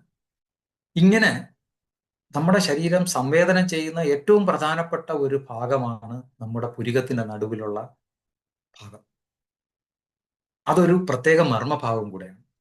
അപ്പൊ നമ്മുടെ മനസ്സും എപ്പോഴും ഈ ചൂടിലോട്ടും വ്യാകുലതകളിലോട്ടും അല്ലെങ്കിൽ ഒട്ടും ആക്റ്റീവ് ഇല്ലാത്ത അവസ്ഥയിലോട്ടും ഒക്കെ പോകാൻ സാധ്യതയുണ്ട്. അതിൽ നിന്ന് തന്നെ നമ്മുടെ ടെൻഷൻസും നമ്മുടെ ഇതിനെ ക്രോധവും ഒക്കെ നിയന്ത്രിക്കുക എന്നുള്ളതൊരു പ്രധാനമാണ്. ഇപ്പൊ രാവിലെ ഇത്തരത്തിൽ തണുത്ത ഒരു ചന്ദനം വളരെ സുഗന്ധപൂരിതമായിട്ടുള്ളത് നമ്മൾ തൊടുകയാണെങ്കിൽ നമ്മുടെ മനസ്സിന്റെ സന്തുലിതം ഉണ്ടാകും. അത് മാത്രമല്ല, ഇത്തരം സുഗന്ധമായിട്ടുള്ള ദ്രവ്യങ്ങളുടെ അതിസുഗന്ധമായിട്ടുള്ള ദ്രവ്യങ്ങളിൽ പറ്റി ഭഗന്ത നാഗാർജുനൻ പറയുന്നതെന്ന് പറഞ്ഞു കഴിഞ്ഞാൽ, ഇങ്ങനെ ഒരു സുഗന്ധം അതിസുഗന്ധമായിട്ടുള്ള ഒരു ദ്രവ്യമുണ്ടെങ്കിൽ അതിനകത്ത് 5 മഹാഭൂതങ്ങളും സമമായി ചേർന്നിരിക്കും. അങ്ങനെ സമമായി ചേർന്നിരിക്കുന്ന ഒരു ദ്രവ്യമാണ് നമ്മുടെ ചന്ദനം. ശരീരത്തിന്റെ ചൂട് നിയന്ത്രിക്കാൻ നമുക്ക് ഇതിൽ പറഞ്ഞ് നല്ലൊരു ദ്രവ്യമില്ല. അപ്പൊ ഇത്തരത്തിൽ നമുക്ക് ഇവയും ഉപയോഗിക്കാം. ഇതുപോലെ നമ്മൾ പ്രകൃതിയിൽ ഏറ്റവും കൂടുതൽ ഉപയോഗപ്പെടുത്തുന്ന ഒരു വസ്തുവാണ് മഞ്ഞൾ, ഹരിദ്ര. പ്രധാനപ്പെട്ട വിഗ്രഹങ്ങളിൽ നമ്മൾ മഞ്ഞൾ ചേർക്കാറുണ്ട്. നാഗപൂജയിലും കാവുകളിലും മഞ്ഞൾ ഒഴിവാക്കാൻ പറ്റാത്തതാണ്. ഇത്രയും നല്ലൊരു വിഷഗ്നമായിട്ടുള്ള ഒരു ദ്രവ്യം വേറെ ഇല്ല. പൊതുസ്ഥലങ്ങൾ, പൊതുജനങ്ങൾ കൂടുന്നിടത്തെല്ലാം മഞ്ഞൾ കൊണ്ടുള്ള റിച്വൽസ് ആണ് നമ്മൾ ഉപയോഗിക്കുന്നത്. എന്തുകൊണ്ടെന്ന് പറഞ്ഞു കഴിഞ്ഞാൽ അത്തരത്തിൽ ഉള്ള സൂക്ഷ്മജീവികളെയും ഭൂതങ്ങളെയും ഇല്ലാതാക്കാവുന്ന വിഷഹര സ്വഭാവമുള്ളതാണ് മഞ്ഞൾ. ഒരു എന്തെങ്കിലും കടിച്ചു കഴിഞ്ഞാൽ പോലും നമ്മൾ മഞ്ഞളും തുളസിയിലയും കൂടെ അരച്ചിട്ട് കഴിഞ്ഞ് കഴിഞ്ഞാൽ ആ കടിവായിൽ ഉണ്ടാകുന്ന പ്രശ്നങ്ങളെല്ലാം നമുക്ക് രൂപീകരിക്കും. നമ്മളൊരു സ്റ്റിറോയിഡ് കഴിക്കേണ്ട ഒരു അവസ്ഥയിലേക്ക് പോകാവുന്ന ഒരു സാധനമാണ് നമ്മൾ ആദ്യം തന്നെ മഞ്ഞളും തുളസിയിലയും കൂടെ അരച്ചിടുമ്പോൾ മാറുന്നത്. അപ്പോൾ ഇങ്ങനെയുള്ള വെൽനസ് നമുക്ക് ഉണ്ടാക്കിയെടുക്കാൻ നമ്മൾ ദൂരെ ഒന്നും പോകേണ്ട കാര്യമില്ല. നമ്മുടെ ചുറ്റുപാടും തന്നെ നമ്മുടെ റിച്വൽസിൽ പ്രധാനമായിട്ട് ഉപയോഗിക്കുന്നു. ഏത് ശുഭകാര്യങ്ങൾ തുടങ്ങുമ്പോഴും നമ്മൾ മഞ്ഞൾ കൊണ്ടാണ് തുടങ്ങുന്നത്. അപ്പൊ അവിടെ എന്തെങ്കിലും പ്രകൃതി സംബന്ധമായിട്ടുള്ള ദോഷങ്ങൾ ഉണ്ടെങ്കിൽ അത് ഇല്ലാതാക്കാൻ മഞ്ഞളിന് സഹായിക്കും. അതുപോലെ തന്നെ അതിന്റെ വർണ്ണവൈവിധ്യത, ആ വർണ്ണവൈവിധ്യത നമ്മുടെ മനസ്സിനെ സ്വാധീനിക്കാവുന്ന ഒരു മഞ്ഞ നിറമാണ്. ഇതുപോലെ ഏറ്റവും പ്രധാനപ്പെട്ടതാണ് ദൂർവ, കറുക. കറുകപ്പുല്ല് നമ്മൾ ഇതുപോലെ തീർത്ഥത്തിൽ ഇട്ടിട്ടാണ് നമ്മൾ കുടിക്കുന്നത്. അത് ഒരുപാട് നമ്മുടെ ജീവിതത്തിന് നീട്ടും എന്നാണ് പറയുന്നത്. ഇങ്ങനെ കറുകപ്പുല്ല് തീർത്ഥത്തിലിട്ട് ആ വെള്ളം നമ്മൾ തീർത്ഥ വെള്ളം രാവിലെ കുടിക്കുമ്പോൾ നമുക്ക് ആ ദിവസത്തേക്കുള്ള അസിഡിറ്റി ഉണ്ടാവാനുള്ള സാധ്യത കുറയ്ക്കുന്നു. അബ്ഡമണൽ അൾസേഴ്സുകൾ, വായിലുള്ള വായ്പുണ്ണ്, അതുപോലെ ആമാശയത്തിലുള്ള പുണ്ണ്. അപ്പം നമ്മുടെ ശരീരത്തിൽ ഉണ്ടാവുന്ന വ്രണങ്ങളെ ഇല്ലാതാക്കാൻ ഏറ്റവും നല്ലൊരു സാധനമാണ് നമ്മുടെ കറുകപ്പുല്ല്. കറുകപ്പുല്ലിൽ വൈറ്റമിൻ സിയും ചില പ്രത്യേക തരത്തിലുള്ള ഗ്ലൈക്കോസൈഡ്സുകളും അടങ്ങിയിട്ടുണ്ടെന്നുള്ളതാണ് കണ്ടെത്തിയിരിക്കുന്നത്. നല്ലൊരു വൂണ്ട് ഹീലിംഗ് പ്രോപ്പർട്ടി ഉണ്ട്. ബ്രോങ്കോ ഡൈലേറ്റർ ആണ്. നമ്മുടെ നേരത്തെ പറഞ്ഞ പോലെ ശ്വാസത്തിന് നമുക്ക് ശരിയാക്കാൻ പറ്റും. അതുപോലെ തന്നെ അസിഡിറ്റിയെയും ഇല്ലാതാക്കാവുന്നതാണ്. അതുകൊണ്ട് കറുക ഒരു നിസ്സാരമായിട്ടുള്ളതല്ല. ദശപുഷ്പങ്ങളിലെ കറുക എന്ന് പറയുന്നത് നമ്മുടെ ഗണപതി ഭഗവാന്റെ ഏറ്റവും പ്രധാനപ്പെട്ട ഇതാണ്. ഗണപതി ഭഗവാന് ഉപയോഗിക്കുന്ന പല സാധനങ്ങളും നമ്മുടെ പ്രാണനും അതുപോലെ തന്നെ നമ്മുടെ ആമാശയത്തിനും ഏറ്റവും നമ്മുടെ അഗ്നിയെ നിയന്ത്രിക്കാനും നമ്മുടെ ദഹനത്തിന് ഏറ്റവും കൂടുതൽ ഇത് ഉപയോഗപ്രദമാണ്. വേറൊരു ഇനമാണ് നമ്മളെ ബ്ലാങ്കായ്, കവിത്ത ഫലസാര ഭക്ഷിതം, വില്ലോ കവിത്തം. വില്ലുവും കവിത്തവും ഇതെല്ലാം ഫലസാരം ഭക്ഷിച്ചാലും നമുക്ക് ഇത്തരത്തിൽ വൈറൽ അസുഖങ്ങൾ ഇല്ലാതാക്കാൻ പറ്റും. ലോകത്ത് മനുഷ്യന് പ്രകൃതി നൽകിയ ഏറ്റവും മനോഹരമായ പുഷ്പവും എല്ലാ റിലീജിയസുകളിലും, എസ്പെഷ്യലി ഇത് എവിടെയൊക്കെ ഉണ്ടോ അവിടെയെല്ലാം മതങ്ങളും പ്രാർത്ഥനകളും എല്ലാം നിറഞ്ഞു നിൽക്കുന്ന ഒരു പുഷ്പമാണ് നമ്മുടെ പത്മം അല്ലെങ്കിൽ കമലം എന്ന് പറയുന്ന നമ്മുടെ താമരപ്പൂ എന്ന് പറയുന്ന സാധനം. ഇതിൽ അടങ്ങിയിരിക്കുന്ന തത്വങ്ങൾ നമുക്ക് വിവരിച്ചാൽ തീരുന്നില്ല. അത്രയ്ക്ക് അമൂല്യമായ തത്വങ്ങൾ അടങ്ങിയിരിക്കുന്ന ഒരു പൂവാണിത്. നമ്മൾ നേരത്തെ പറഞ്ഞതുപോലെ തുറക്കുകയും അടയ്ക്കുകയും ചെയ്തുകൊണ്ട് 2-ൽ കൂടുതൽ ദിവസങ്ങളിൽ നിന്ന് വർണ്ണവൈവിധ്യം സുഗന്ധവും കാണിക്കുന്നതാണ്. ശരീരത്തിലെ ഏത് ഭാഗത്തു നിന്നും രക്തം കൂടുതൽ പോവുകയാണെങ്കിൽ ആ രക്തത്തിനെ പിടിച്ചു നിർത്തി നമ്മുടെ ശരീരത്തിന് ജീവൻ ഉണ്ടാക്കാനാവുന്ന ഏറ്റവും നല്ലൊരു സസ്യമായിട്ടാണ് നമ്മൾ ആയുർവേദത്തിൽ ഇത് കാണിച്ചിരിക്കുന്നത്. രക്തസംഗ്രാഹിയായിട്ടാണ്. ഏത് തരത്തിലുള്ള ബ്ലീഡിങ്ങുകൾക്കും വളരെയധികം ഉപയോഗപ്പെടുത്താവുന്നതാണ് ഇതിന്റെ ഇലകൾ.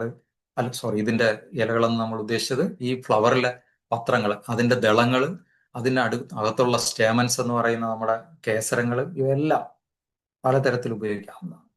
ഇത്തരത്തിൽ മനസ്സിനെയും സ്വാധീനിക്കാനും കഴിവുള്ള ഏറ്റവും നല്ലൊരു പുഷ്പമാണിത്. ബുദ്ധമതത്തിലായാലും ജൈന മതത്തിലായാലും ഏതും ഹിന്ദു മതത്തിലായാലും ഒക്കെ നമുക്ക് ഇതിന്റെ സ്വാധീനം നമുക്ക് കാണാൻ പറ്റാവുന്നതാണ്.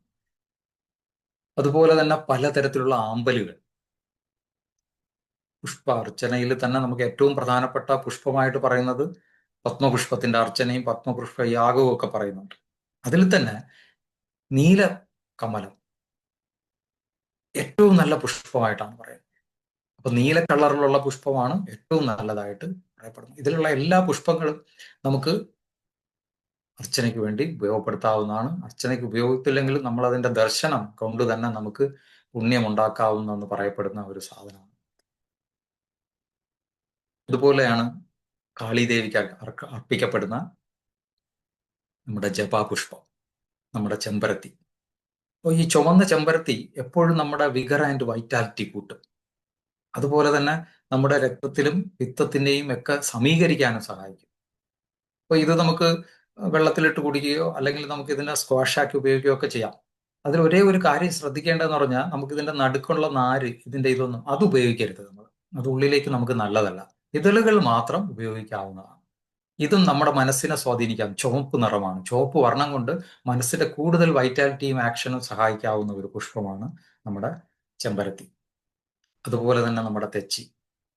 ദേവതകൾക്ക് പ്രത്യേകിച്ച് കേരളത്തിലെ സമ്പ്രദായത്തിൽ ദേവി സാന്നിധ്യത്തിൽ ഏറ്റവും പ്രധാനപ്പെട്ട പുഷ്പമാണ് നമ്മുടെ തെച്ചി, പാരന്തി എന്ന് പറയുന്നത്. അപ്പോൾ ഈ തെച്ചിയിട്ട് തന്നെ മാലയാക്കി നമ്മൾ ഉപയോഗിക്കാറുണ്ട്. ഇത് നമുക്കും ശരീരത്തിന് സ്കിൻ ഡിസീസുകൾക്ക്, പലതരത്തിലുള്ള സ്കിൻ ഡിസീസ്, എസ്പെഷ്യലി ഹെർപ്പസ് എന്ന് പറയുന്ന ഒരു തരം സർപ്പരോഗമുണ്ട്, വൈറൽ ഇൻഫെക്ഷനാണ്. അതിന് വളരെയധികം ഉത്തമമായിട്ടുള്ള ഒരു ഔഷധമാണ്. അതുപോലെ തന്നെയാണ് വർണ്ണ്യവും. ഇതുപോലെ ഉപയോഗിക്കാൻ പെടാവുന്ന വേറൊരു സസ്യം നമ്മൾ ഉപയോഗിക്കാത്ത ഒരെണ്ണമാണ് അശോക പുഷ്പം. അശോക പുഷ്പം ദേവി പൂജയ്ക്ക് ഏറ്റവും പ്രധാനപ്പെട്ട പുഷ്പമായിട്ടാണ് നമ്മുടെ പുരാണങ്ങളിൽ പറയുന്നത്. ഈ പുഷ്പങ്ങളെല്ലാം തന്നെ നമ്മുടെ ശരീരത്തിലെ വർണ്ണ്യം കൊണ്ടാക്കാനും, നമ്മുടെ ശരീരത്തിൽ നിന്ന് അധികമായിട്ട് ചൊറിച്ചിലോടുകൂടി രക്തസ്രാവങ്ങൾ ഉണ്ടാവുകയാണെങ്കിൽ, അല്ലെങ്കിൽ രക്തസ്രാവങ്ങളുള്ള അവസ്ഥകളിൽ ഉപയോഗപ്പെടുത്താവുന്നതാണ്. വേറൊരു പുഷ്പമാണ് ദുർഗാ ദേവിക്ക് നമ്മൾ ഉപയോഗിക്കുന്ന ശംഖുപുഷ്പം. ശംഖുപുഷ്പവും പല വർണ്ണങ്ങളിലുണ്ട്. അതിൽ നമ്മൾ നീലയും വെള്ളയുമാണ് ഏറ്റവും കൂടുതൽ ഉപയോഗിക്കുന്നത്. അതും വളരെയധികം ഗുണകരമായിട്ടുള്ളതാണ്, വിഷഹര സ്വഭാവത്വം ഉള്ളതാണ്. ഇന്ന് നമ്മൾ കാണുന്നത് പോലെ ഇത് വെറുതെ ചുമ്മാ ഒരുപാട് ടീ ആയിട്ടിട്ട് കുടിക്കേണ്ടതല്ല. അങ്ങനെ ചായ പോലെ വെറുതെ വെച്ച് കുടിക്കാൻ പാടില്ല ഇത് അത്രയ്ക്കും. അങ്ങനെ ഉപയോഗിക്കുന്നെങ്കിൽ അതിന്റെ ദളം മാത്രം എടുക്കണം. ഇപ്പൊ നമുക്ക് ഇവിടെ കാണാം, ഇതിന്റെ പെറ്റൽസ് ഉണ്ട് ഇവിടെ. ഇതിന്റെ കൂടെ തന്നെ നമുക്ക് ഇതിന്റെ കാലിക്സ്, സെപ്പൽസ്, പിന്നെ ഇതിനകത്ത് വേറെ നാരുകളൊക്കെ ഇരിപ്പുണ്ട്. ഇതൊക്കെ വേറെ ഗുണങ്ങളാണ് ഇതിനകത്തുള്ളത്. ഈ സാധനങ്ങൾ എടുക്കാൻ പാടില്ല. ആ പാടെ സൗമ്യമായിട്ടുള്ളതെന്ന് പറയുന്നത് ഈ പത്രങ്ങളാണ്. ഇതൊന്നും ഇല്ലാതെ നമ്മൾ ഇന്ന് വാട്സപ്പുകളിൽ ഇതിനകത്തൊക്കെ കാണുന്നതെന്ന് പറഞ്ഞാൽ എല്ലാവരും ചായയാണ് ഇതുകൊണ്ടുള്ള. അപ്പം ഇതിന്റെ കേസരങ്ങൾ അത്രയ്ക്ക് ഗുണകരമല്ല. അത് നമുക്ക് കുറച്ച് ഉഷ്ണതീക്ഷ്ണ ഗുണങ്ങളുള്ളതാണ്. സ്ഥിരമായിട്ട് അങ്ങനെ വലിയ ക്വാണ്ടിറ്റിയിൽ കഴിക്കാൻ പാടില്ല. അപ്പോൾ ഇത്തരം കാര്യങ്ങൾ കൂടെ നമ്മൾ വളരെയധികം ശ്രദ്ധിക്കണം. നമ്മളൊരു സാധനം ആഹാരമായിട്ടോ അല്ലെങ്കിൽ പാനമായിട്ടോ ഉപയോഗിക്കുമ്പോൾ അതിന്റെ ശാസ്ത്രീയ വശങ്ങൾ അറിഞ്ഞുകൊണ്ട് മാത്രമേ ഉപയോഗിക്കാവൂ.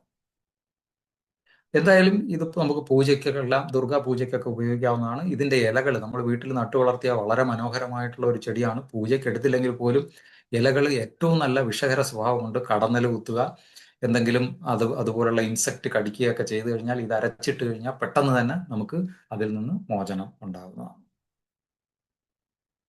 അതുപോലെ ദശപുഷ്പത്തിലെ ഒരു പ്രധാനപ്പെട്ട സാധനമാണ് മുക്കുറ്റി. എല്ലാവർക്കും അറിയാം മുക്കുറ്റി. മുക്കുറ്റി പുഷ്പാഞ്ജലി വളരെ പ്രധാനമാണ്. നമ്മുടെ രക്തസ്രാവങ്ങൾ ഇല്ലാതാക്കാൻ, പ്രത്യേകിച്ച് സ്ത്രീകളിൽ ഇതിന്റെ ഒരു പേര് തന്നെ തീണ്ടാനാഴി എന്ന്. ഇപ്പൊ ഒരുപാട് ബ്ലീഡിങ് ഉണ്ടാവുന്ന അവസ്ഥകളിൽ ഇത് അരിയുടെ കൂടെ, ഇപ്പൊ ഒരു 1/4 കിലോ ഈ ഇതിന് ചെടി ഉണ്ടെങ്കിൽ സമൂലമായിട്ട് പറിക്കുക. 1/4 കിലോ അരി, പച്ചരി കുതിർത്തതിനകത്ത് ഈ ഇതും കൂടെ ഇട്ട് ഇടിച്ച് പൊടിയാക്കി അതിനെ എടുത്ത് അത് ശർക്കര ചേർത്ത് നമ്മൾ കുറുക്കാക്കി കഴിക്കുകയാണെങ്കിൽ നമുക്ക് ബ്ലീഡിങ് പ്രിവെന്റ് ചെയ്യാം.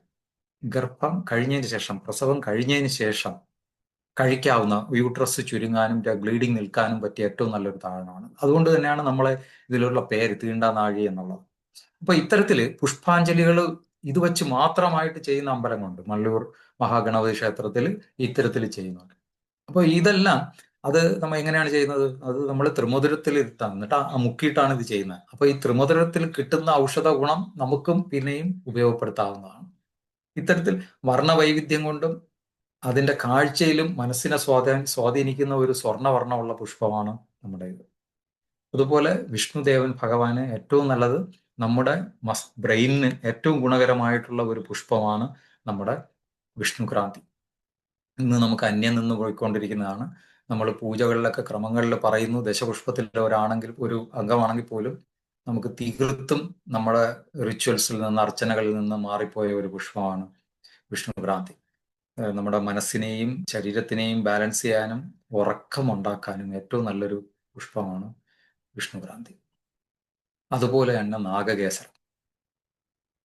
നാഗകേസരത്തിന്റെ പൂക്കൾ നമ്മൾ ഇതിനകത്ത് കാണുന്നു, വെള്ള നിറം, അതിനകത്ത് കനകം, ഗോൾഡൻ യെല്ലോ കളർ. ഇത് മനസ്സിന് വളരെയധികം ഗുണകരമായിട്ടുള്ളതാണ്.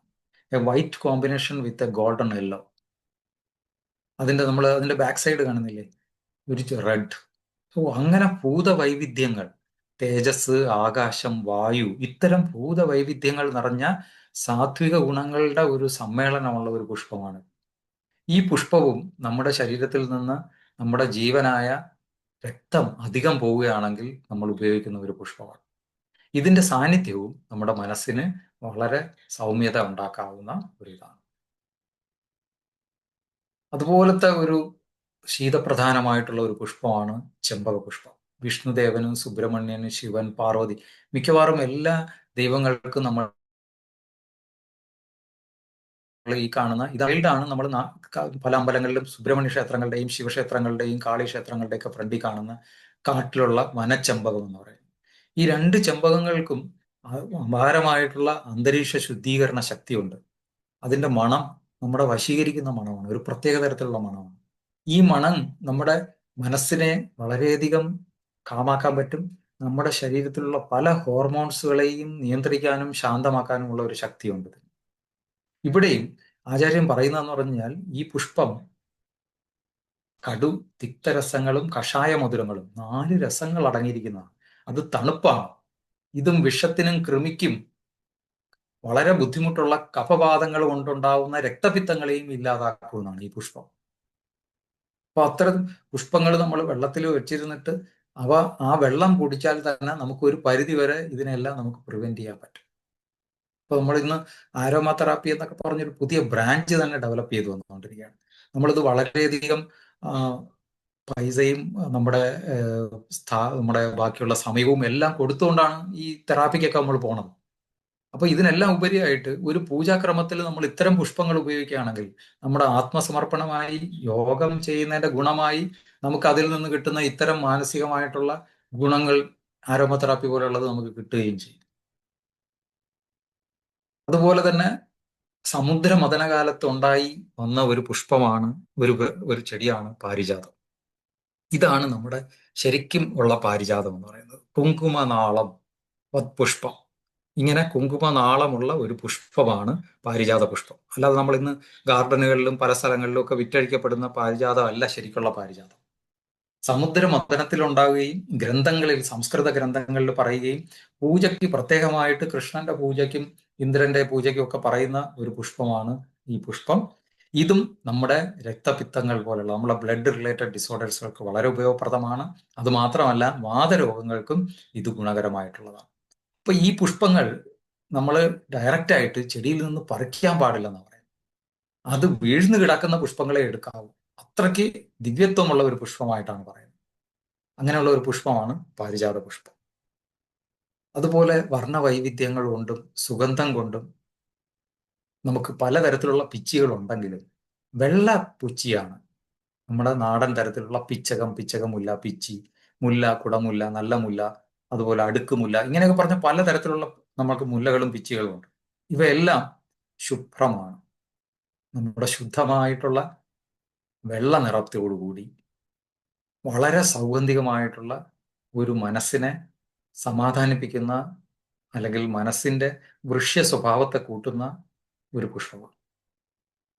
അപ്പം ഇങ്ങനെയുള്ള പുഷ്പം നമുക്ക് പൂജകൾക്ക് മാത്രമല്ല, നമ്മുടെ ശരീരത്തിലോ നമ്മുടെ അടുത്തോ നിന്നു കഴിഞ്ഞാൽ തന്നെ നമുക്ക് അതിന്റെ ഗുണം കിട്ടും. ആയുർവേദത്തില് പല സ്ഥലങ്ങളിലും ഒരു മരുന്ന് നമുക്ക് കഴിക്കാൻ പറ്റുന്നത് ഭയങ്കര സ്മെല്ലാണ്, അതുകൊണ്ട് ആ രോഗി കഴിക്കുന്നില്ല. അല്ലെങ്കിൽ ആ മരുന്നിനെ നമുക്ക് കുറെ കൂടെ സുഗന്ധപൂരിതമാക്കി അതിനെ ഒരു സൗമ്യമാക്കി മനപ്രിയമാക്കി കൊടുക്കണമെങ്കിൽ ഉപയോഗിക്കുന്ന ഒരു പുഷ്പം എന്ന് പറയുന്നത് മുല്ലപ്പൂവാണ്.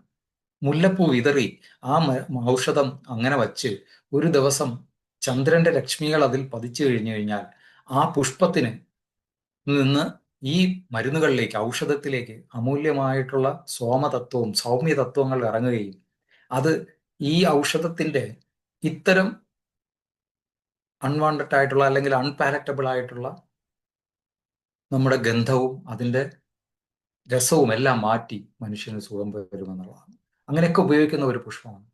അപ്പോൾ ഈ പറഞ്ഞ എല്ലാ പുഷ്പങ്ങളും നമുക്ക് വെറുതെ പറിച്ച് അർച്ചനയ്ക്കൊക്കെ ഉപയോഗിച്ചില്ലെങ്കിൽ പോലും അതിന്റെ ഒരു പ്രസൻസ് നമ്മുടെ വീടുകളിലും നമ്മുടെ ചുറ്റുപാടും ഉണ്ടെങ്കിൽ തന്നെ അത് മനസ്സിനും ശരീരത്തിനും ഒരു ഔഷധ രൂപേണയുള്ള ഒരു ഗുണം നമുക്ക് തരും. ഇത് നമ്മൾ അറിയാതെ നമ്മുടെ ഇന്ദ്രിയങ്ങളിലൂടെ നമുക്ക് ഒഴുക്കിലോട്ട് എത്തപ്പെടുന്നു. ഇങ്ങനെയുള്ള പലതരത്തിലുള്ള ഒരു അഗാധമായിട്ടുള്ള കെട്ടുപിണഞ്ഞു കിടക്കുന്ന സംവേദന ശക്തികൾ നിറഞ്ഞിരിക്കുന്ന, അനേകായിരം സംവേദന ശക്തികൾ നിറഞ്ഞിരിക്കുന്ന ഒരു ശരീരമാണ് മനുഷ്യ ശരീരം. ഇങ്ങനെയുള്ള ഓരോ ശരീരങ്ങൾക്കും പല വർണ്ണ വൈവിധ്യങ്ങളും പല ആകൃതി വിശേഷങ്ങളും കാണാനും ആസ്വദിക്കാനും അതിലൂടെ മനസന്തോഷവും നിർവ്വാണ പ്രാപ്തിയിലേക്ക് എത്താനുള്ള പോസിബിലിറ്റീസ് ഉണ്ട്. ഇതുകൊണ്ട് തന്നെ നമ്മുടെ ജൈനമതത്തിൽ പുഷ്പങ്ങൾക്കുള്ള സ്ഥാനം വളരെ കൂടുതലാണ്. പുഷ്പങ്ങൾ കൊണ്ടുള്ള പലതരത്തിലുള്ള ഇത് നമുക്ക് കാണാൻ പറ്റും. ഇതുപോലെ തന്നെയാണ് ഹൈന്ദവ ഇതിനകത്ത് പുഷ്പങ്ങൾ ഏറ്റവും പ്രധാനമായി എന്തുകൊണ്ടായിരിക്കുന്നു? അവ നമ്മുടെ സ്പർശനത്തിൽ, നമ്മുടെ ഗന്ധത്തിൽ, നമ്മുടെ ആകൃതിയിൽ, അതിൽ നിന്ന് വരുന്ന എന്തെങ്കിലും രസത്തിൽ എല്ലാം സമ്മേളനപ്പെട്ട ഒരു വസ്തുവാണ്. ഇങ്ങനെയുള്ള വസ്തുക്കൾ, ഇത്തരം സമ്മേളനങ്ങൾ വരുമ്പോൾ അതിനകത്ത് പാഞ്ചഭൗതികമായിട്ടുള്ള പൃഥ്വി, അടിസ്ഥാനപരമായിട്ടുള്ള ഒരു പൃഥ്വി എന്ന് പറയുന്ന സാധനം, അതുപോലെ തന്നെ അപ്തത്വം, ആഗ്നേയ തത്വം, ചൂടിന്റെ തത്വം, അതുപോലെ ശബ്ദതത്വം, അതുപോലെ തന്നെ അതിൻ്റെ ട്രാൻസ്പെറസി ആയിട്ടുള്ള, അല്ലെങ്കിൽ അതിൻ്റെ ഏറ്റവും പ്രധാനമായിട്ടുള്ള ഒരു വർണ്ണവൈവിധ്യം, ഇതെല്ലാം നമുക്ക് നിറഞ്ഞിരിക്കും. അങ്ങനെ ഒരു പുഷ്പം എന്തുകൊണ്ട് ഇത്രയും പ്രത്യേകതയുണ്ടെന്ന് പറഞ്ഞു കഴിഞ്ഞാൽ, അത് ഈ 5 മഹാഭൂതങ്ങളിൽ അടങ്ങിയിരിക്കുന്ന തത്വങ്ങളിലൂടെ 3 സത്വഗുണങ്ങളിലൂടെയും മനസ്സിന്റെ ഗുണങ്ങളിലൂടെയും നമ്മുടെ മനസ്സിനെ പല രീതിയിൽ സ്വാധീനിക്കാനുള്ള ശക്തിയുണ്ട്. ലോകത്ത് എവിടെയൊക്കെ മനുഷ്യരുണ്ടോ അവിടെയെല്ലാം അവൻ പ്രകൃതിയുടെ പൂക്കളെ അന്വേഷിച്ച് നടക്കുന്നു. പൂക്കൾ മനുഷ്യനെ എന്നും സ്വാധീനിക്കുകയും എന്നും മനുഷ്യന് സമാധാനവും സന്തോഷവും ഉണ്ടാക്കുകയും ചെയ്തു. ഇങ്ങനെയുള്ള പൂക്കളിൽ നിന്ന് ഏറ്റവും അനുയോജ്യമായ പൂക്കൾ മനസ്സിനും ശരീരത്തിനും ആരോഗ്യത്തിനും നിർവ്വാണപ്രാപ്തിക്കും വേണ്ട പൂക്കളെ തെരഞ്ഞെടുത്ത് ചിട്ടയായി ഓരോരുത്തർക്കും വേണ്ട രീതിയിൽ പറഞ്ഞിരിക്കുന്ന ഒരു അഗാധമായ ശാസ്ത്രജ്ഞാനങ്ങൾ നിറഞ്ഞു നിൽക്കുന്ന ഒരു പൈതൃകമാണ് നമുക്കുള്ളത്. ഒരിക്കലും നമുക്ക് ഇങ്ങനെ കിട്ടിയിരിക്കുന്ന പൈതൃകത്തിനെ നമ്മൾ വെറുതെ അറിവില്ലാത്തത് കൊണ്ടോ അല്ലെങ്കിൽ ചെറിയ ചെറിയ എന്തെങ്കിലും ന്യായം പറഞ്ഞോ നമ്മൾ തള്ളിക്കളയാൻ പാടില്ല. നമ്മുടെ അറിവുകൾ നമ്മൾ മനസ്സിലാക്കുക. അത് ഒരു കാലം ശാസ്ത്രയുക്തിയോടുകൂടി ഇനി വേറൊരു ശാസ്ത്രം നിർവചിക്കപ്പെടും. ആ ശാസ്ത്രം പറയും ഇങ്ങനെയൊക്കെയാണ്, ഇത് മനുഷ്യനെ ഇത്രമാത്രം സ്വാധീനിച്ചിരുന്നു, അതുകൊണ്ട് നമ്മൾ ഇതിലേക്ക് പോകണം എന്ന് പറഞ്ഞിട്ട് വരുന്ന കാലം അതിവിദൂരമല്ല. ശരീരത്തിനെയും മനസ്സിനെയും ആത്മാവിനെയും ഒരു നൂലിന്റെ ഘടകങ്ങളാണെന്നും ആ നൂലിനെ സമമായി നിർത്തിക്കൊണ്ട് അതിലൂടെ ഒരു മധു, തേൻ ഊർന്നു വന്നാൽ അതെങ്ങനെയാണ് വളരെ സൗമ്യമായി ഊർന്ന് താഴോട്ട് വരുന്നത്, അതിൻ്റെ മാധുര്യം എങ്ങനെയായിരിക്കും എന്നുള്ളതെല്ലാം പഠിപ്പിക്കുന്ന ഒരു അമൂല്യമായിട്ടുള്ള പ്രകൃതി വസ്തുതയാണ് നമ്മുടെ പുഷ്പങ്ങൾ. പുഷ്പങ്ങൾ ഭൂമിയിലേ ഉള്ളൂ. പുഷ്പങ്ങൾ വേറെ ഗ്രഹത്തിലില്ല. പുഷ്പങ്ങൾ മനസ്സിനെ സ്വാധീനിക്കുന്നു, നമ്മുടെ ഇന്ദ്രിയങ്ങളെ സ്വാധീനിക്കുന്നു. പുഷ്പങ്ങൾ ആരിലും എന്തും ഉണ്ടാക്കുന്നു. ഒരു പ്രണയമായാലും ഒരു മരണമായാലും ഒരു സന്തുലിതാവസ്ഥയുള്ള വെറുതെ ഒരു ഉൽപ്പന്നമായാലും നമ്മൾ പുഷ്പത്തിലേക്ക് ആകർഷിക്കപ്പെടുന്നു. അതുകൊണ്ട് തന്നെ ഇത്തരം പുഷ്പ അർച്ചനകൾ ഒരു വിഗ്രഹത്തിൽ മാത്രമാക്കിയോ അല്ലെങ്കിൽ എന്തെങ്കിലും ഒരു പൂജയിലോ മാത്രം ഒതുങ്ങി നിൽക്കുന്നില്ല. പ്രകൃതിയിൽ പുഷ്പദർശനം തന്നെ ഒരു മഹാഭാഗ്യമാണ്.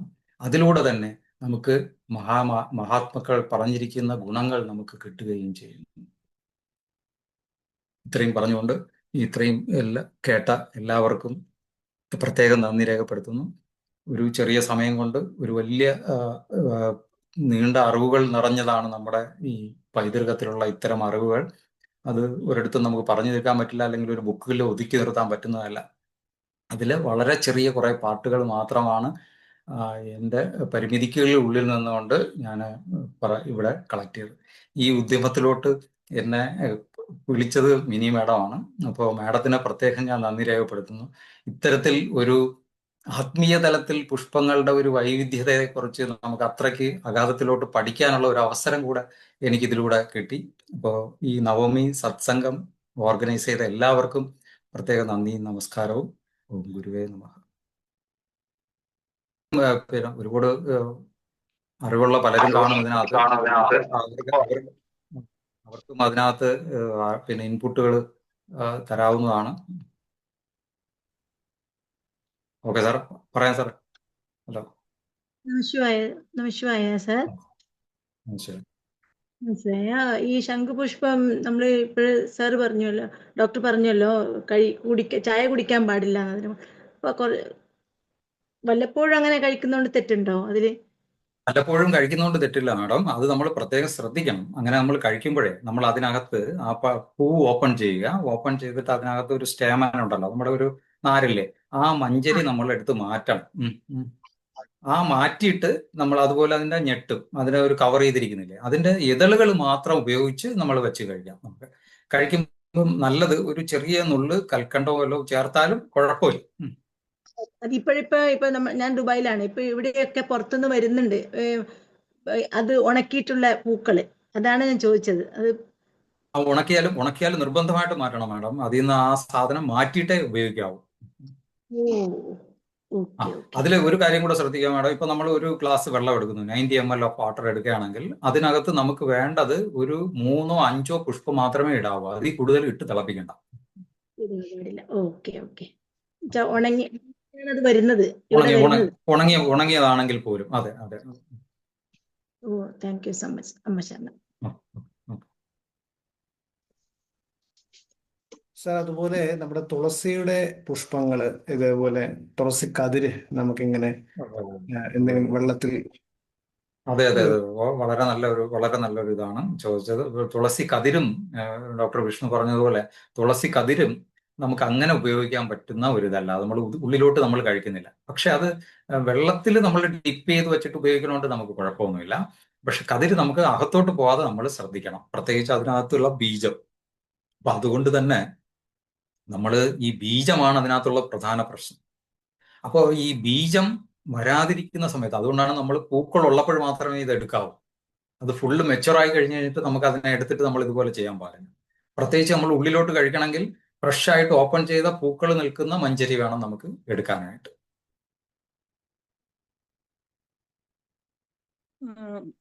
നമശിവായ. ഈ പിന്നെ കറുകപ്പുല്ലിന്റെ ശേഷം പിന്നെ ബില്ലും കവിത്വം എന്ന് പറഞ്ഞ അസിഡിറ്റിക്കൊക്കെ പറഞ്ഞ ഒരു പുഷ്പത്തിന്റെ പേര് പറഞ്ഞു. അത് ഞാൻ ഇത്രയും കാലം കേട്ടിട്ടില്ല. അത് ഒന്നും കൂടി പറയുമോ?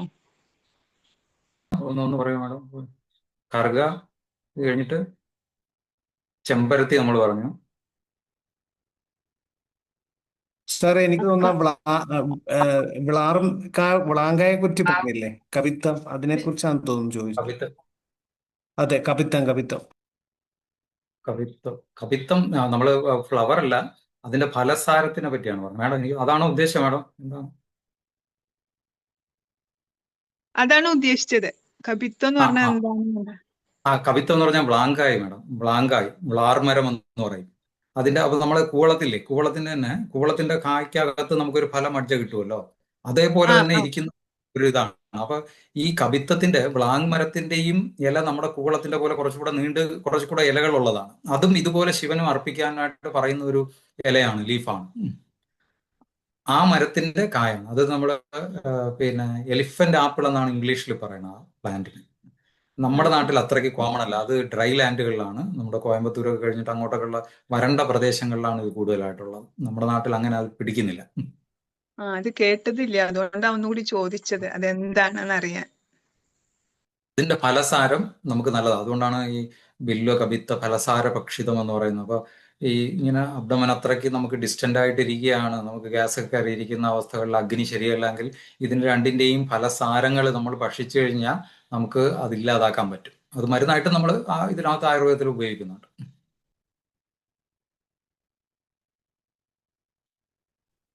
സാറേ നമസ്കാരം. സാറേ, നമ്മൾ ഈ ചെത്തിപ്പൂവിന്റെ കാര്യം പറഞ്ഞല്ലോ. അപ്പൊ നമ്മൾ പ്യൂർ ആയിട്ടുള്ള ചെത്തി എന്ന് പറഞ്ഞാൽ അശോക ചെത്തി അല്ലേ? അതിന് 2, 3, 4, 5 ഇതളുകളല്ലേ ഉണ്ടാവുള്ളൂ. അപ്പൊ നമ്മൾ ഈ പുതിയതായിട്ട് കുറെ മഞ്ഞ ചെത്തി, റോസ് ചെത്തി, ഇങ്ങനെ ഹൈബ്രിഡ് അതൊക്കെ നമ്മൾ ഉപയോഗിക്കുന്നുണ്ട്. കുഴപ്പമുണ്ടോ പൂജയ്ക്ക്? അല്ലെങ്കിൽ ഇത് വല്ല ഗുണമുള്ളതാണോ? അതെ അതെ, ശരിക്കുള്ള ഗുണമുള്ള ഈ നാടൻ ചെത്തിയാണ്. നമ്മളിപ്പോ ഇതിനകത്ത് കാണുന്നല്ലോ, ഈ മുകളിലുള്ള ഈ നാടൻ ചെത്തിയായിട്ടുള്ള. മറ്റു നമ്മളെ ഇപ്പൊ പറഞ്ഞ ഒരുപാട് ഹൈബ്രിഡ് വെറൈറ്റീസിന് നമുക്ക് അത്രയ്ക്കുള്ള ഗുണമില്ല. അപ്പോ ഇത് നമുക്ക് കിട്ടുമെങ്കിൽ ഇത് തന്നെയാണ് എടുക്കേണ്ടത്. പൂജയ്ക്കൊക്കെ എടുക്കാനും നല്ലത് ഇത് തന്നെയാണ്. പിന്നെ നമുക്ക് അശോക തെച്ചി എന്ന് പറയുന്നതാണ് ഈ അശോക തെച്ചി. അപ്പൊ ഇത് നമ്മൾ നാടൻ തെച്ചിയാണ്, ഇത് അശോക തെച്ചി. പിന്നെ ഈ പറയുന്ന പലതരം വർണ്ണ വ്യത്യാസങ്ങളുള്ള വെള്ളത്തെച്ചിയുണ്ട്, മഞ്ഞത്തെച്ചി, ഇങ്ങനെയൊക്കെ ഉള്ളത്. അതും നമുക്ക് പൂജയ്ക്ക് എടുക്കാം. പക്ഷെ നമുക്ക് ഈ ഉദ്ദേശിച്ചിരിക്കുന്ന നമ്മുടെ ഗ്രന്ഥങ്ങളിൽ പറഞ്ഞിരിക്കുന്ന പാരന്തി എന്ന് പറയുന്ന പുഷ്പം ഈ പുഷ്പമാണ്. അത് നാടൻ ഇത് തന്നെയാണ്. അപ്പൊ ഇവിടെ ഇതും നമ്മൾ ഉള്ളിലോട്ട് കഴിക്കുകയാണെങ്കിൽ, എന്തെങ്കിലും രീതിയിൽ ഉപയോഗിക്കുകയാണെങ്കിൽ ഇതിന്റെ നടുക്കുള്ള സ്റ്റാമൻസ് നമ്മൾ മാറ്റണം. ആ നടുക്കുള്ള നാര് മാറ്റിയിട്ടേ നമ്മൾ ഉപയോഗിക്കാവൂ. ഞാൻ മനസ്സിലാക്കിയെടുത്തോളം പിന്നെ പല ദേവീ ക്ഷേത്രങ്ങളിലും, ഇവിടെ നമ്മുടെ തിരുവനന്തപുരത്തൊക്കെ തന്നെ കരിക്കകം ക്ഷേത്രം പോലെയുള്ള ക്ഷേത്രങ്ങളിൽ പോലും ഞാൻ അറിഞ്ഞത് അവിടെ നാളം മാറ്റിയിട്ടേ അവർ പുഷ്പ അർച്ചനയ്ക്ക് കൊടുക്കുകയുള്ളൂ അകത്ത്. അങ്ങനെ നാളം മാറ്റിയ പുഷ്പമാണ് അവർ ഉപയോഗിക്കുന്നത് പോലും അർച്ചനയ്ക്കും അവിടെയുള്ള പൂജയ്ക്ക് പോലും. അപ്പൊ പ്രത്യേകിച്ച് ആയുർവേദ മരുന്നുകൾ ഉണ്ടാക്കുമ്പോൾ പോലും അത് പ്രത്യേകം പറയുന്നുണ്ട്, ഈ നടുക്കുള്ള നാളം മാറ്റിയിട്ട് വേണം ഉപയോഗിക്കാൻ. അത് ഇത്തിരി പിന്നെ ഒരു ചെറിയ വിഷസ്വഭാവം, ഒരു ഹീറ്റ് ഉള്ളതാണ്, ചൂടുള്ളതാണ്.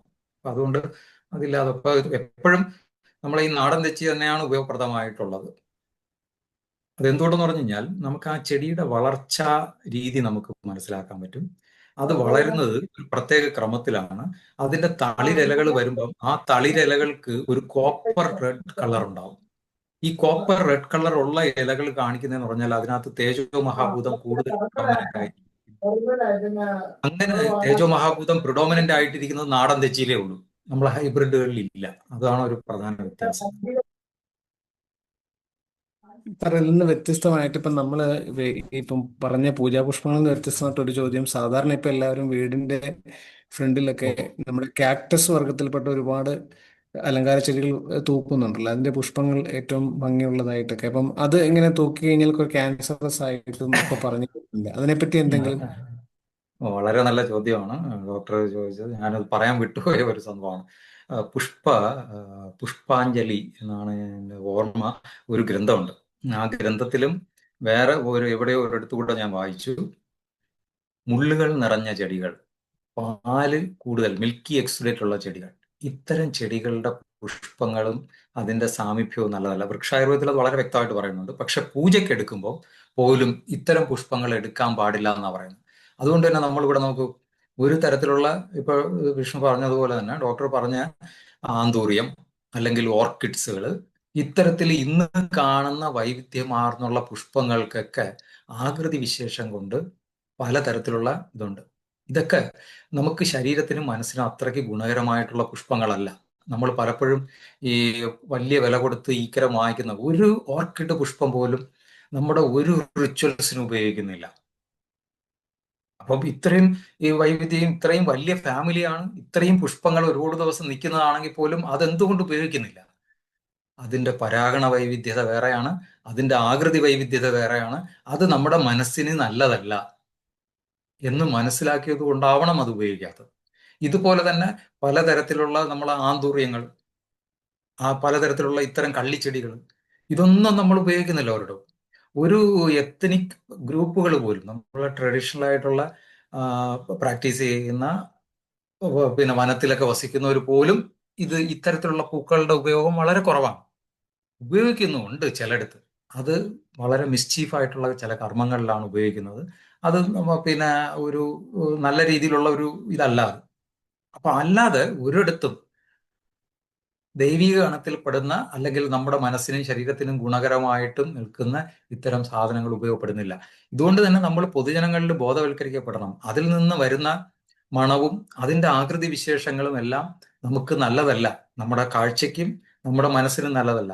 എപ്പോഴും ഇത്തരങ്ങൾ സാധനങ്ങൾ, വൃക്ഷായുർവേദത്തിൽ പറയുന്നതെന്ന് പറഞ്ഞാൽ ഇത്തരം വസ്തുക്കളുടെ സാമീപ്യം, മുള്ളുകൾ നിറഞ്ഞതും പാല് നിറഞ്ഞതുമായിട്ടുള്ള ദ്രവ്യങ്ങളുടെ ഇടയിൽ, ചെടികളുടെ ഇടയിൽ ഉള്ള സാമീപ്യവും അത്തരത്തിലുള്ള ഭവനങ്ങളുള്ളിടത്തും എപ്പോഴും കോറൽസ് ഉണ്ടാവാം. അങ്ങോട്ടും ഇങ്ങോട്ടുമുള്ള വൈരാഗ്യം, ബുദ്ധികൾ നമുക്ക് ജനിക്കാം, അല്ലെങ്കിൽ നമുക്കൊരു തരത്തിലുള്ള ക്രൂര സ്വഭാവത്വം ഉണ്ടാക്കും.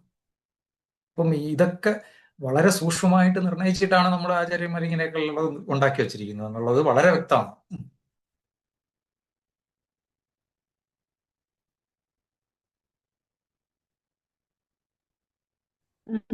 ഒരു ചോദ്യം കണ്ടു. ഇപ്പൊ കർക്കിടക മാസമാണല്ലോ, അപ്പൊ നമ്മള് ദശപുഷ്പം ചൂടുന്നതുകൊണ്ടുള്ള പ്രാധാന്യം അത് എങ്ങനെയാണ്? ഈ എന്നൊരു ദശപുഷ്പം ചോദ്യം. നമ്മൾ 10 10 നമ്മളുണ്ടല്ലോ. 10 കറുകക്രാന്തി തിരുതാളി പൂവാങ്കുറുനില മുക്കുറ്റി ചെറുവിള നിലപ്പന കയ്യുണ്ണി മുയൽക്കാതൊഴിഞ്ഞ ദശപുഷ്പം. ഈ 10ഉം ഏറ്റവും കൂടുതൽ സുലഭമായിട്ട് കിട്ടുന്ന സമയം എന്ന് പറയുന്നത് ഈ റെയിനി സീസണാണ്. മഴ തുടങ്ങി കുറച്ച് കഴിഞ്ഞാൽ ഇതെല്ലാം ഇപ്പൊ നമുക്ക് കാണാം. എല്ലാം മുക്കുറ്റിയായാലും കറുകയായാലും അതുപോലെ തന്നെ സഹദേവി പൂവാങ്കുറുനില ഇതെല്ലാം നല്ല പൂക്കളോടുകൂടിയും നല്ല ഗ്രോറിഷ്യസ് ആയിട്ട് വളരുകയാണ്. ഈ സമയം തന്നെയാണ് നമുക്ക് ഏറ്റവും കൂടുതൽ രോഗങ്ങൾ ഉണ്ടാകുന്നത് ഈ വർഷകാലം, പ്രത്യേകിച്ച് ഈ കർക്കിടക കാലം. അപ്പൊ ഈ കർക്കിടക കാലത്തിൽ നമ്മുടെ ശരീരത്തിലെ അഗ്നി വളരെയധികം മോശമായിരിക്കും. പ്രകൃതിയിലും അഗ്നി മോശമാണ്. പ്രകൃതിയിൽ നമുക്ക് കാണാം എപ്പോഴും ഇരുണ്ട് മൂടിക്കെട്ടിയ അന്തരീക്ഷം, മഴ ഭയങ്കരമായിട്ട് വരുന്നു, കാറ്റ് വരുന്നു, അതുപോലെ തന്നെ ഒരു എപ്പോഴും ഒരു പ്രത്യേക തരത്തിലുള്ള തണുപ്പാണ്. അപ്പൊ ഇങ്ങനെ ഉള്ളപ്പോൾ ഈ ഔഷധങ്ങൾ ആ കാലാവസ്ഥയിൽ വളരുന്നത് ഇതിന് പ്രതികൂലമായിട്ടുള്ള ഫൈറ്റിംഗ് ചെയ്തിട്ടാണ് ഇതുണ്ടാവുന്നത്. ഇത്തരം ചെടികൾ, ഇത്തരം ചെടികളുടെ സാമീപ്യമോ അത് ചൂടുന്നത് കൊണ്ടോ നമുക്ക് നമ്മുടെ പലതരത്തിലുള്ള രോഗങ്ങളെയും അകറ്റി നിർത്തി നമ്മുടെ ശരീരത്തിന്റെ വ്യാധിക്ഷമത്വം, രോഗപ്രതിരോധ ശക്തിയെ നമുക്ക് കൂട്ടാൻ പറ്റും. അപ്പൊ ഇതിൽ നമുക്ക് ഈ സമയത്ത് നമ്മളെ മനസ്സിന്റെ ആരോഗ്യവും നമുക്ക് നശിക്കും, ശരീരത്തിന്റെ ആരോഗ്യത്തിനും കുഴപ്പം വരും. വാദമാണ് കൂടുന്നത്. അപ്പം ഇങ്ങനെ വാദം കൂടുന്ന അവസ്ഥകളിൽ നമ്മുടെ ശരീരത്തിലെ മനസ്സെപ്പോഴും ചഞ്ചലമായിട്ടും വളരെയധികം വ്യാകുലതകൾ നിറഞ്ഞതുമാകാനുള്ള സാധ്യതയുണ്ട്. അപ്പം ഇങ്ങനെയുള്ളപ്പോഴൊക്കെ നമ്മൾ ഇതിനെ നോക്കിക്കൊണ്ട് ഈ 10 ദേവതകളെയും പ്രദാനം ചെയ്യുന്നതാണ്. 10 സ്ഥലങ്ങൾ, നമ്മുടെ 10 തലങ്ങളിലുള്ള നമ്മുടെ ശരീരത്തിന്റെ ദോഷ ദൂഷ്യ അതുപോലെ മനസ്സിന്റെ ഇതെല്ലാം ആക്ട് ചെയ്യുന്ന ദ്രവ്യങ്ങളാണ് ഇതിനകത്ത് എടുത്ത് നോക്കിക്കഴിഞ്ഞാൽ. അപ്പൊ ഇതിങ്ങനെ ചൂടിക്കുകയാണെങ്കിലും ഇതുപോലെ തന്നെ ദശപുഷ്പം ഇട്ടിട്ടുള്ള കഞ്ഞിയുണ്ട്, ദശപുഷ്പ കർക്കിടക കഞ്ഞി. അപ്പൊ ഈ ദശപുഷ്പ കർക്കിടക കഞ്ഞി നമ്മൾ കഴിക്കുകയാണെങ്കിൽ നമ്മുടെ ശരീരത്തിന് ഇതുപോലുള്ള ബലം ഉണ്ടാവും. ഇത്തരത്തിൽ പ്രകൃതിയിൽ എന്തൊക്കെ മാറ്റങ്ങൾ സംഭവിക്കുന്നു അതിനനുസരിച്ച് പ്രകൃതിയിൽ നിന്ന് ഉൽപ്പന്നമാകുന്ന ചെറിയ ചെറിയ ഔദ്ഭിദ ഔഷധങ്ങളെ നമുക്ക് അനുകൂലമായി ഉപയോഗിക്കാവുന്ന ഒരു ഇതാണ് ദശപുഷ്പത്തിലുള്ളത്. അതുകൊണ്ട് തന്നെ ഇത് കേരളത്തിലും ഈ വെസ്റ്റേൺ ഗാട്സിലെ ബെൽറ്റുകളിൽ ഇത്തരം കാലാവസ്ഥ ഉള്ളിടത്ത് മാത്രമേ ഇത്തരം ഒരു പ്രാക്ടീസ് നിലനിൽക്കുന്നുള്ളൂ. ഈ ചെടികളെല്ലാം ഇവിടെ മാത്രമേ ഇത്രയും ഗ്രഗോറിയസ് ആയിട്ട് നല്ലവണ്ണം വളരുന്നുള്ളൂ, സുലഭമായിട്ട് നമുക്ക് കിട്ടുന്നുള്ളൂ. അപ്പോൾ ഇത്തരം കാര്യങ്ങളെല്ലാം നമുക്കൊരു സമഗ്രമായിട്ടുള്ള ഒരു പ്രകൃതി വീക്ഷണം ആരോഗ്യശാസ്ത്രത്തിൽ ആയുർവേദത്തിന് ഉണ്ടായിരുന്നു എന്നുള്ളതാണ് കാണിക്കുന്നത്. മാത്രമല്ല അത് നമ്മുടെ സംസ്കാരത്തിൽ അലിഞ്ഞു ചേർന്ന ഒരു ശാസ്ത്ര വസ്തുതയാണ്. ശാസ്ത്രീയമായതിനെ ഒരു റിലീജിയസ് ബിലീഫ് കൊടുത്ത് നമ്മൾ അതിനെ പ്രൊട്ടക്ട് ചെയ്ത് ആളുകളെ കൊണ്ട് ചെയ്യിപ്പിക്കാനുള്ള ഒരു മാർഗമാക്കി മാറ്റി എന്നുള്ളതാണ്. സാറേ, അവസാനമായിട്ട് ഒരു ചോദ്യം കൂടി. നമ്മുടെ കേരളത്തിലെ വലിയൊരു ആഘോഷമാണല്ലോ, അല്ലെങ്കിൽ ഒരു പൂവിനെ സംബന്ധിച്ചുള്ള ഒരു ആഘോഷമാണല്ലോ ഈ വിഷു. ഈ കണിക്കൊന്നയ്ക്ക് വളരെ അതെ പ്രാധാന്യമുണ്ടല്ലോ. അതെ അപ്പൊ ആ അതെ അതെ കണിക്കൊന്ന പൂവിന് ഈ പറഞ്ഞ പോലെ ദർശനത്തിൽ നിന്ന് മനസ്സിനുണ്ടാകുന്ന സാത്വികഭാവം എന്നുള്ളതിനെ കഴിഞ്ഞ് മറ്റെന്തെങ്കിലും ഔഷധ ഗുണങ്ങളോ അല്ലെങ്കിൽ അതിന്റെ പ്രാധാന്യം എന്തായിരിക്കും? കാണുന്നത് ഒരു നമ്മുടെ അതും ഇതുപോലെയാണ്. നമ്മുടെ ഒരു വലിയ ഒരു ചൂട് കഴിഞ്ഞിട്ട് അടുത്തുള്ള ഒരു നല്ലൊരു പുതിയ സാധനം നമുക്ക് തുടങ്ങാൻ പോവുകയാണ്, പുതിയൊരു യുഗം തുടങ്ങാൻ പോവുകയാണ്. അപ്പം ഇങ്ങനെയുള്ള ഒരു പുതിയതിന്റെ തുടക്കത്തിന് നമുക്ക് വേണ്ടതെന്ന് പറഞ്ഞു കഴിഞ്ഞാൽ നമ്മുടെ മനസ്സിനെയും ശരീരത്തിനെയും മുന്നോട്ട് ചലിപ്പിക്കാനുള്ള ഒരു ഇതാണ്. അപ്പൊ അത് പീതവർണ്ണമാണ്. പീതവർണ്ണം വായുവിനെ നമുക്ക് ശരിക്ക് കറക്റ്റായിട്ട് ബാലൻസ് ചെയ്യാവുന്നതാണ്. അപ്പം ഇങ്ങനെ ഒരു പീതവർണ്ണ ദർശനം വായുവിനെ നമുക്ക് ബാലൻസ് ചെയ്യപ്പെടാൻ പറ്റും. അതുപോലെ തന്നെ കഫത്തിനെ കുറയ്ക്കാനും പറ്റും. വസന്തമായിട്ട് വരുന്ന സമയങ്ങളിൽ കഫം കൂടുകയാണെങ്കിൽ അതിനെ കുറയ്ക്കാനും പറ്റും. ഇതിലൊരു പ്രത്യേകത നമ്മൾ ശ്രദ്ധിച്ചു കഴിഞ്ഞാൽ ഈ ഓരോ പൂക്കളും പല ഘടനയിലൂടെയാണ് വളരുന്നത്. ഒരു പൂ മൊട്ട് എങ്ങനെയാണ് ഇരിക്കുന്നത് കണിക്കൊന്നയുടെ താഴോട്ടാണ് ഇരിക്കുന്നത്. താഴോട്ട് അഭിമുഖമായിട്ടാണ് മൊട്ടിരിക്കുന്നത്. അത് വിടരാൻ തുടങ്ങുമ്പോഴോ അത് നേരെ മുകളിലോട്ട് വരുന്നു. ഒരു ഏകദേശം ഒരു 70-80 ഡിഗ്രിയിൽ വന്നിട്ടാണ് വിടരുന്നത്. അപ്പം ഇങ്ങനെ താഴോട്ട് കിടക്കുന്ന ഒരു പുഷ്പം മുകളിലോട്ട് വന്ന് വിടർന്ന് അതിനകത്ത് 5 ഇതളുകൾ, അതിനകത്തൊരു രൂപവൈവിധ്യം, ഇതെല്ലാം നമുക്കുണ്ടാവുന്നു. ഇതെല്ലാം ഒറ്റ ഇതിലിങ്ങനെ തൂങ്ങി താഴോട്ട് തന്നെയാണ് കിടക്കുന്നത്. അതുകൊണ്ട് തന്നെയാണ് കനകഭൂഷണം, സ്വർണഭൂഷണം എന്നൊക്കെ പറയുന്നത്. ഇങ്ങനെ ഒരു വസ്തുതയും ഇല്ലാതെ, ഇലകളൊന്നും ഇല്ലാതെ ഒരു കമ്പുകളിൽ ഇങ്ങനെ തൂങ്ങി മനോഹരമായി കിടക്കുന്ന സ്വർണവർണ്ണ ഭൂഷിതമായിട്ടുള്ള ഒരു ചെടിയെ കാണുകയാണെങ്കിൽ, മരത്തിനെ കാണുമ്പോൾ മനസ്സിന് ആ സമയത്ത് ഉണ്ടാകുന്ന ഒരു സന്തോഷവും ഇതും വളരെ പ്രധാനപ്പെട്ടതാണ്. അപ്പം ഇങ്ങനെ കണ്ടുണരുന്നതോടുകൂടി നമുക്ക് ആ വർഷം മുഴുവനും നമുക്ക് നമ്മുടെ ജീവിതത്തിൽ എന്നും ഇത്തരത്തിലുള്ള അനുകൂലമായിട്ടുള്ള നല്ല ഗുണങ്ങൾ ഉണ്ടാവട്ടെ, നമ്മുടെ കർമ്മങ്ങളെല്ലാം നല്ല പ്രോപ്പറായിട്ട് ചലിപ്പിക്കട്ടെ എന്നുള്ള ഒരു ഇതുണ്ട്. വേറൊരു ഇതെന്ന് പറയുന്നത്, ഈ ചെടിയുടെ പൂക്കൾ നിന്ന് ഉണ്ടാകുന്ന ഒരു പ്രകാശ തേജസ്സുണ്ട്. അതിന് നമ്മുടെ ആയുർവേദത്തിൽ നമ്മുടെ അതിനകത്ത് പറയുമ്പോൾ ആചാര്യൻ പറയുന്നതെന്ന് പറഞ്ഞ് തേജോ ഗുണത്തിൽ 2 കാര്യങ്ങളാണുള്ളത്. ഒന്ന് ഭാ, മറ്റൊന്ന് വർണ്ണം. ഭാ എന്ന് പറഞ്ഞാൽ ഗ്ലോ, വർണ്ണം എന്ന് പറഞ്ഞാൽ നിറം. അപ്പം ഈ ഗ്ലോ പോലെയുള്ള ഈ തിളക്കവും നിറവും കൂടെ ചേരുന്ന ഒരു പുഷ്പം ഇതാണ്. ഇത് വളരെ സുലഭമായിട്ട് നമുക്ക് കിട്ടുന്നു, നമുക്ക് കാണാൻ പറ്റുന്നു.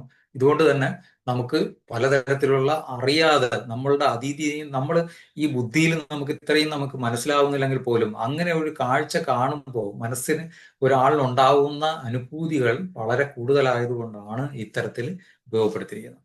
പിന്നെ ഒരു കാര്യം എന്ന് പറയുന്നത്, ഇങ്ങനെയുള്ള റിച്വൽസുകളോ ഇങ്ങനെയുള്ള അർച്ചനകളോ ഇങ്ങനെയുള്ള ആചാരങ്ങളോ ഒക്കെ വളരെ ധനസമ്പാദനം വേണ്ടതും അതുപോലെ പരിപാലിപ്പിക്കേണ്ടതും ആവാൻ പാടില്ല. അത് വളരെ കോമൺ ആയിരിക്കണം, എന്നാൽ അത് ഉത്തമമായിരിക്കണം. അങ്ങനെയുള്ള സാധനങ്ങൾ മാത്രമേ ആചാര്യന്മാർ സെലക്ട് ചെയ്തിട്ടുള്ളൂ. ഇതുപോലെ മഞ്ഞ വർണ്ണമുള്ള ഒരുപാട് വേറെയും പുഷ്പങ്ങളുണ്ട്, അപൂർവമായിട്ടുണ്ട്. അത് ചിലത് പ്രത്യേക പൂജകൾക്ക് പറയുന്നുണ്ട്. പക്ഷേ ഇത് easily available, cost effective, and it can be utilized by all the peoples from a costly man to a poor man എന്നുള്ള ഒരു കോൺസെപ്റ്റ് ഉണ്ട്. അപ്പോൾ ഇത്തരത്തിൽ ഭാവനകൾ ഉൾക്കൊണ്ടുകൊണ്ട് ആർക്കും എവിടെയും എപ്പോഴും ഉപയോഗപ്പെടുത്താവുന്ന ഇത്തരം സാധനങ്ങൾ മാത്രമേ നമ്മുടെ സംസ്കൃതികളിൽ അംഗീകരിക്കുകയും ഉപയോഗപ്പെടുത്തുകയും കൊണ്ടുപോയിട്ടുള്ളൂ. അതിലൊരു ഉദാഹരണം കൂടെയാണ് നമ്മുടെ ഈ കണിക്കൊന്ന എന്ന് പറയുന്നത്. ഇതിന്റെ ഔഷധ ഉപയോഗം നമ്മൾ പറഞ്ഞു കഴിഞ്ഞാൽ ഒരുപാടുണ്ട്. കണിക്കൊന്നയുടെ പുഷ്പം വച്ചിട്ട് നമുക്ക് കൃമികരമായിട്ട് ഉപയോഗിക്കാം, വർണ്ണ്യമായിട്ട് ഉപയോഗിക്കാം. നമ്മുടെ ത്വക്ക് രോഗങ്ങൾ, കുഷ്ഠം, വിസർപ്പം പോലുള്ള കണ്ടീഷൻസുകളിലൊക്കെ നമുക്ക് കൊടുക്കാവുന്നതാണ്. ഇങ്ങനെ പലതരത്തിലും നമുക്ക് ഇതിനെ യൂട്ടിലൈസ് ചെയ്യപ്പെടാം. ഇതിന്റെ ഫൈറ്റോ റെമഡിയേഷൻ പ്രോപ്പർട്ടീസും കണിക്കൊന്ന മരത്തിൻ്റെത് വളരെ കൂടുതലാണ്. ഇലപ്പൊഴിയും സസ്യമാണ്. അതുകൊണ്ട് തന്നെ നമ്മുടെ മണ്ണിലും ജലത്തിലും അടങ്ങിയിരിക്കുന്ന പല അൺവാണ്ടഡ് ആയിട്ടുള്ള മെറ്റൽസിനെയും ഈ പെട്രോളിയം ബൈ പ്രോഡക്ട്സിനെയൊക്കെ അബ്സോർബ് ചെയ്ത് അതിനെ ഡിഗ്രേഡ് ചെയ്യാനുള്ള ശക്തിയും അതിനുണ്ട്. പിന്നെ ഒരു കാര്യം നോക്കൂ, ഇത്തരം പുഷ്പങ്ങൾ എല്ലാം എവിടെയാണ് വീഴുന്നത്? നമ്മൾ പറിച്ചില്ലെങ്കിലും താഴെയാണ് വീഴുന്നത്. ഇങ്ങനെ വീഴ്ന്നു കഴിഞ്ഞിട്ട് അത് മണ്ണിലോട് ചേരുകയും അതൊരു പ്രത്യേക ജൈവ സംഘടന അവിടെ ഉണ്ടാക്കുകയും ചെയ്യുന്നു. അപ്പം ഇങ്ങനെ ഭൂമിയുടെ ജൈവ തത്വങ്ങളുടെ ഒരു ബാലൻസ് ഇതുണ്ടാക്കുന്നു. അപ്പൊ നമ്മളിത് ഒരു കൃമിക്കോ അല്ലെങ്കിൽ ചൊറിച്ചിലിനോ എക്സിമയ്ക്കോ ഒക്കെ നമ്മളൊരു മരുന്നായിട്ട് ഉപയോഗിക്കുമെങ്കിൽ അതിലൊരു anti bacterial anti fungal activity ഇല്ലേ? മണ്ണിൽ ഉള്ള എക്സസീവ് ആയിട്ടുള്ള ആന്റി ബാക്ടീരിയൽ ആന്റി ഫംഗൽ സാധനങ്ങളെ ഇല്ലാതാക്കാനും ഇത്തരം പുഷ്പങ്ങൾക്ക് കഴിയും. അപ്പം ഇങ്ങനെയും പ്രകൃതി ഓരോ ബാലൻസുകൾ ഉണ്ടാക്കിക്കൊണ്ടിരിക്കുകയാണ്. അപ്പൊ നമുക്ക് ഒരിക്കലും അളക്കാനോ അല്ലെങ്കിൽ മനസ്സിലാക്കാനോ പറ്റാത്തതിൽ നിന്ന് എത്രയോ 10 മടങ്ങ് ശക്തി വൈവിധ്യങ്ങളുടെ ഒരു സന്തുലിതകളിലേക്ക് നീങ്ങുന്ന ഒരു സംഭവമാണ് നമ്മളെ പ്രകൃതിയിൽ ഉണ്ടായിക്കൊണ്ടിരിക്കുന്ന ഈ വസ്തുത. അതുകൊണ്ട് തന്നെ ആയിരിക്കണം നമ്മൾ ഈ ശവസംസ്കാരത്തിനൊക്കെ പുഷ്പാർച്ചന വളരെ പ്രാധാന്യം കൊടുത്തിരിക്കുന്നല്ലോ സാർ. വളരെ ഉറപ്പായിട്ടും അത് നമ്മുടെ ഇത് മാത്രമല്ല, നമ്മുടെ മനസ്സിനെ അതിലോട്ട് അംഗീകരിച്ചുകൊണ്ട് അതിലൊരു ആദരവായിട്ട് നമ്മൾ കൊടുക്കുകയും കൂടെ ചെയ്യുകയാണ്. ഇതിനകത്ത് നമ്മൾ നേരത്തെ പറഞ്ഞ പോലെ ഒരു വിശുദ്ധി, ഭക്തി, സങ്കല്പം, ഇതെല്ലാം ഒരു പടിയാണ്, ആദ്യത്തെ പടിയാണ്. നമുക്ക് എങ്ങനെയാണ് പ്രാക്ടീസ് ചെയ്യേണ്ടത്, ഒരു ആത്മസമർപ്പണം നമ്മൾ എങ്ങനെ ഉണ്ടാക്കാം, അതിനകത്ത് നമുക്കുള്ള ഫസ്റ്റ് സ്റ്റെപ്പ് എന്ന് പറയുന്നത് ഇതാണ്. അപ്പൊ നമ്മൾ ഇതിനകത്ത് പറയുന്നില്ലേ, ഇതിനകത്ത് പറയാം യമ, നിയമ, ആസന, പ്രാണായാമ, പ്രത്യാഹാര, ധാരണ, ധ്യാന, സമാധി. അതിൽ യമ ശൗച, സന്തോഷ, തപ, സ്വാധ്യായ, ഈശ്വര പ്രണിധാനം. അപ്പം ഇങ്ങനെയുള്ള ഈശ്വര പ്രണിധാനത്തിലോട്ട് ആദ്യം നമ്മൾ ശുദ്ധമായിരിക്കുക, സന്തോഷമായിരിക്കുക, ഇതിലോട്ടൊക്കെയുള്ള പടികൾ കടന്നിട്ടാണ് നമ്മൾ പ്രാണായാമവും ആസനവും ഇതിനകത്തോട്ടൊക്കെ വരുന്നത്. അപ്പം ഇങ്ങനെയുള്ള ഇത്തരം അർച്ചനകളും ഇത്തരം പ്രകൃതിയുമായിട്ടുള്ള ഇടകിച്ചേരലുകളും ആത്മസമർപ്പണവും എങ്ങനെയാണ് ഉണ്ടാക്കേണ്ടത് എന്നുള്ളതിന്റെ ഇതാണ് നമ്മുടെ ഈ അർച്ചനകളിലും പുഷ്പാഞ്ജലിയിലും ഒക്കെ ഒഴുകിയിരിക്കുന്നത്. അതുകൊണ്ട് നമുക്കെല്ലാം കിട്ടുന്നതല്ല, അതിലേക്കുള്ള ആദ്യ പടിയാണ്. നമ്മൾ ABCD ബുക്ക് ഇപ്പൊ ഈ അക്ഷരങ്ങൾ എഴുതി പഠിച്ചാലേ നമുക്ക് അക്ഷരങ്ങളും കാവ്യങ്ങളും ഒക്കെ എഴുതാൻ പറ്റും. ഇതുപോലെ തന്നെയാണ് നമുക്ക് ആത്മീയത്തിലേക്കുള്ള ആദ്യത്തെ പ്രയാണങ്ങളിലേക്ക് നമ്മൾ ഇത്തരത്തിലുള്ള ഒരു സ്റ്റെപ്പിലോട്ട് എടുത്തു വെച്ച് കഴിഞ്ഞാൽ നമുക്ക് അടുത്തതിലോട്ട് പോകാമെന്നുള്ളതിന്റെ ഒരു കാഴ്ചപ്പാടാണ്. അത് എല്ലാത്തിലും ഇപ്പൊ നമ്മൾ ഈ പറഞ്ഞതുപോലെ ജനിച്ചു മുതൽ ഒരാൾ പോകുമ്പോഴും ഇതാണ്, ഇങ്ങനെയാണ്. ഒരു പൂവായാലും അത് മുട്ടിൽ നിന്ന് വിടർന്ന് വളരെ ചുരുങ്ങിയ സമയം കൊണ്ട് താഴോട്ട് പതിക്കുന്നത് പോലെയാണ് മനുഷ്യജന്മമെന്നും ആ ജന്മങ്ങളിൽ നമ്മൾ ഇതുപോലെയുള്ളതുണ്ട്. അതുകൊണ്ട് ഇതൊരു ജീവിതത്തിന്റെ ഒരു ചംക്രമണമാണെന്നും ഈ ചംക്രമണത്തിലെ ഒരു ഭാഗവാക്കാവുന്നതിന് നമ്മളൊരു ആത്മസമർപ്പണത്തിന്റെ ഒരു ഡെവലപ്മെന്റിൽ വൺ സ്റ്റേജ് ആയിട്ട് നമ്മൾ കരുതിക്കൊണ്ട് നമ്മൾ മുന്നോട്ട് പോവുകയാണ് ചെയ്യുന്നത്.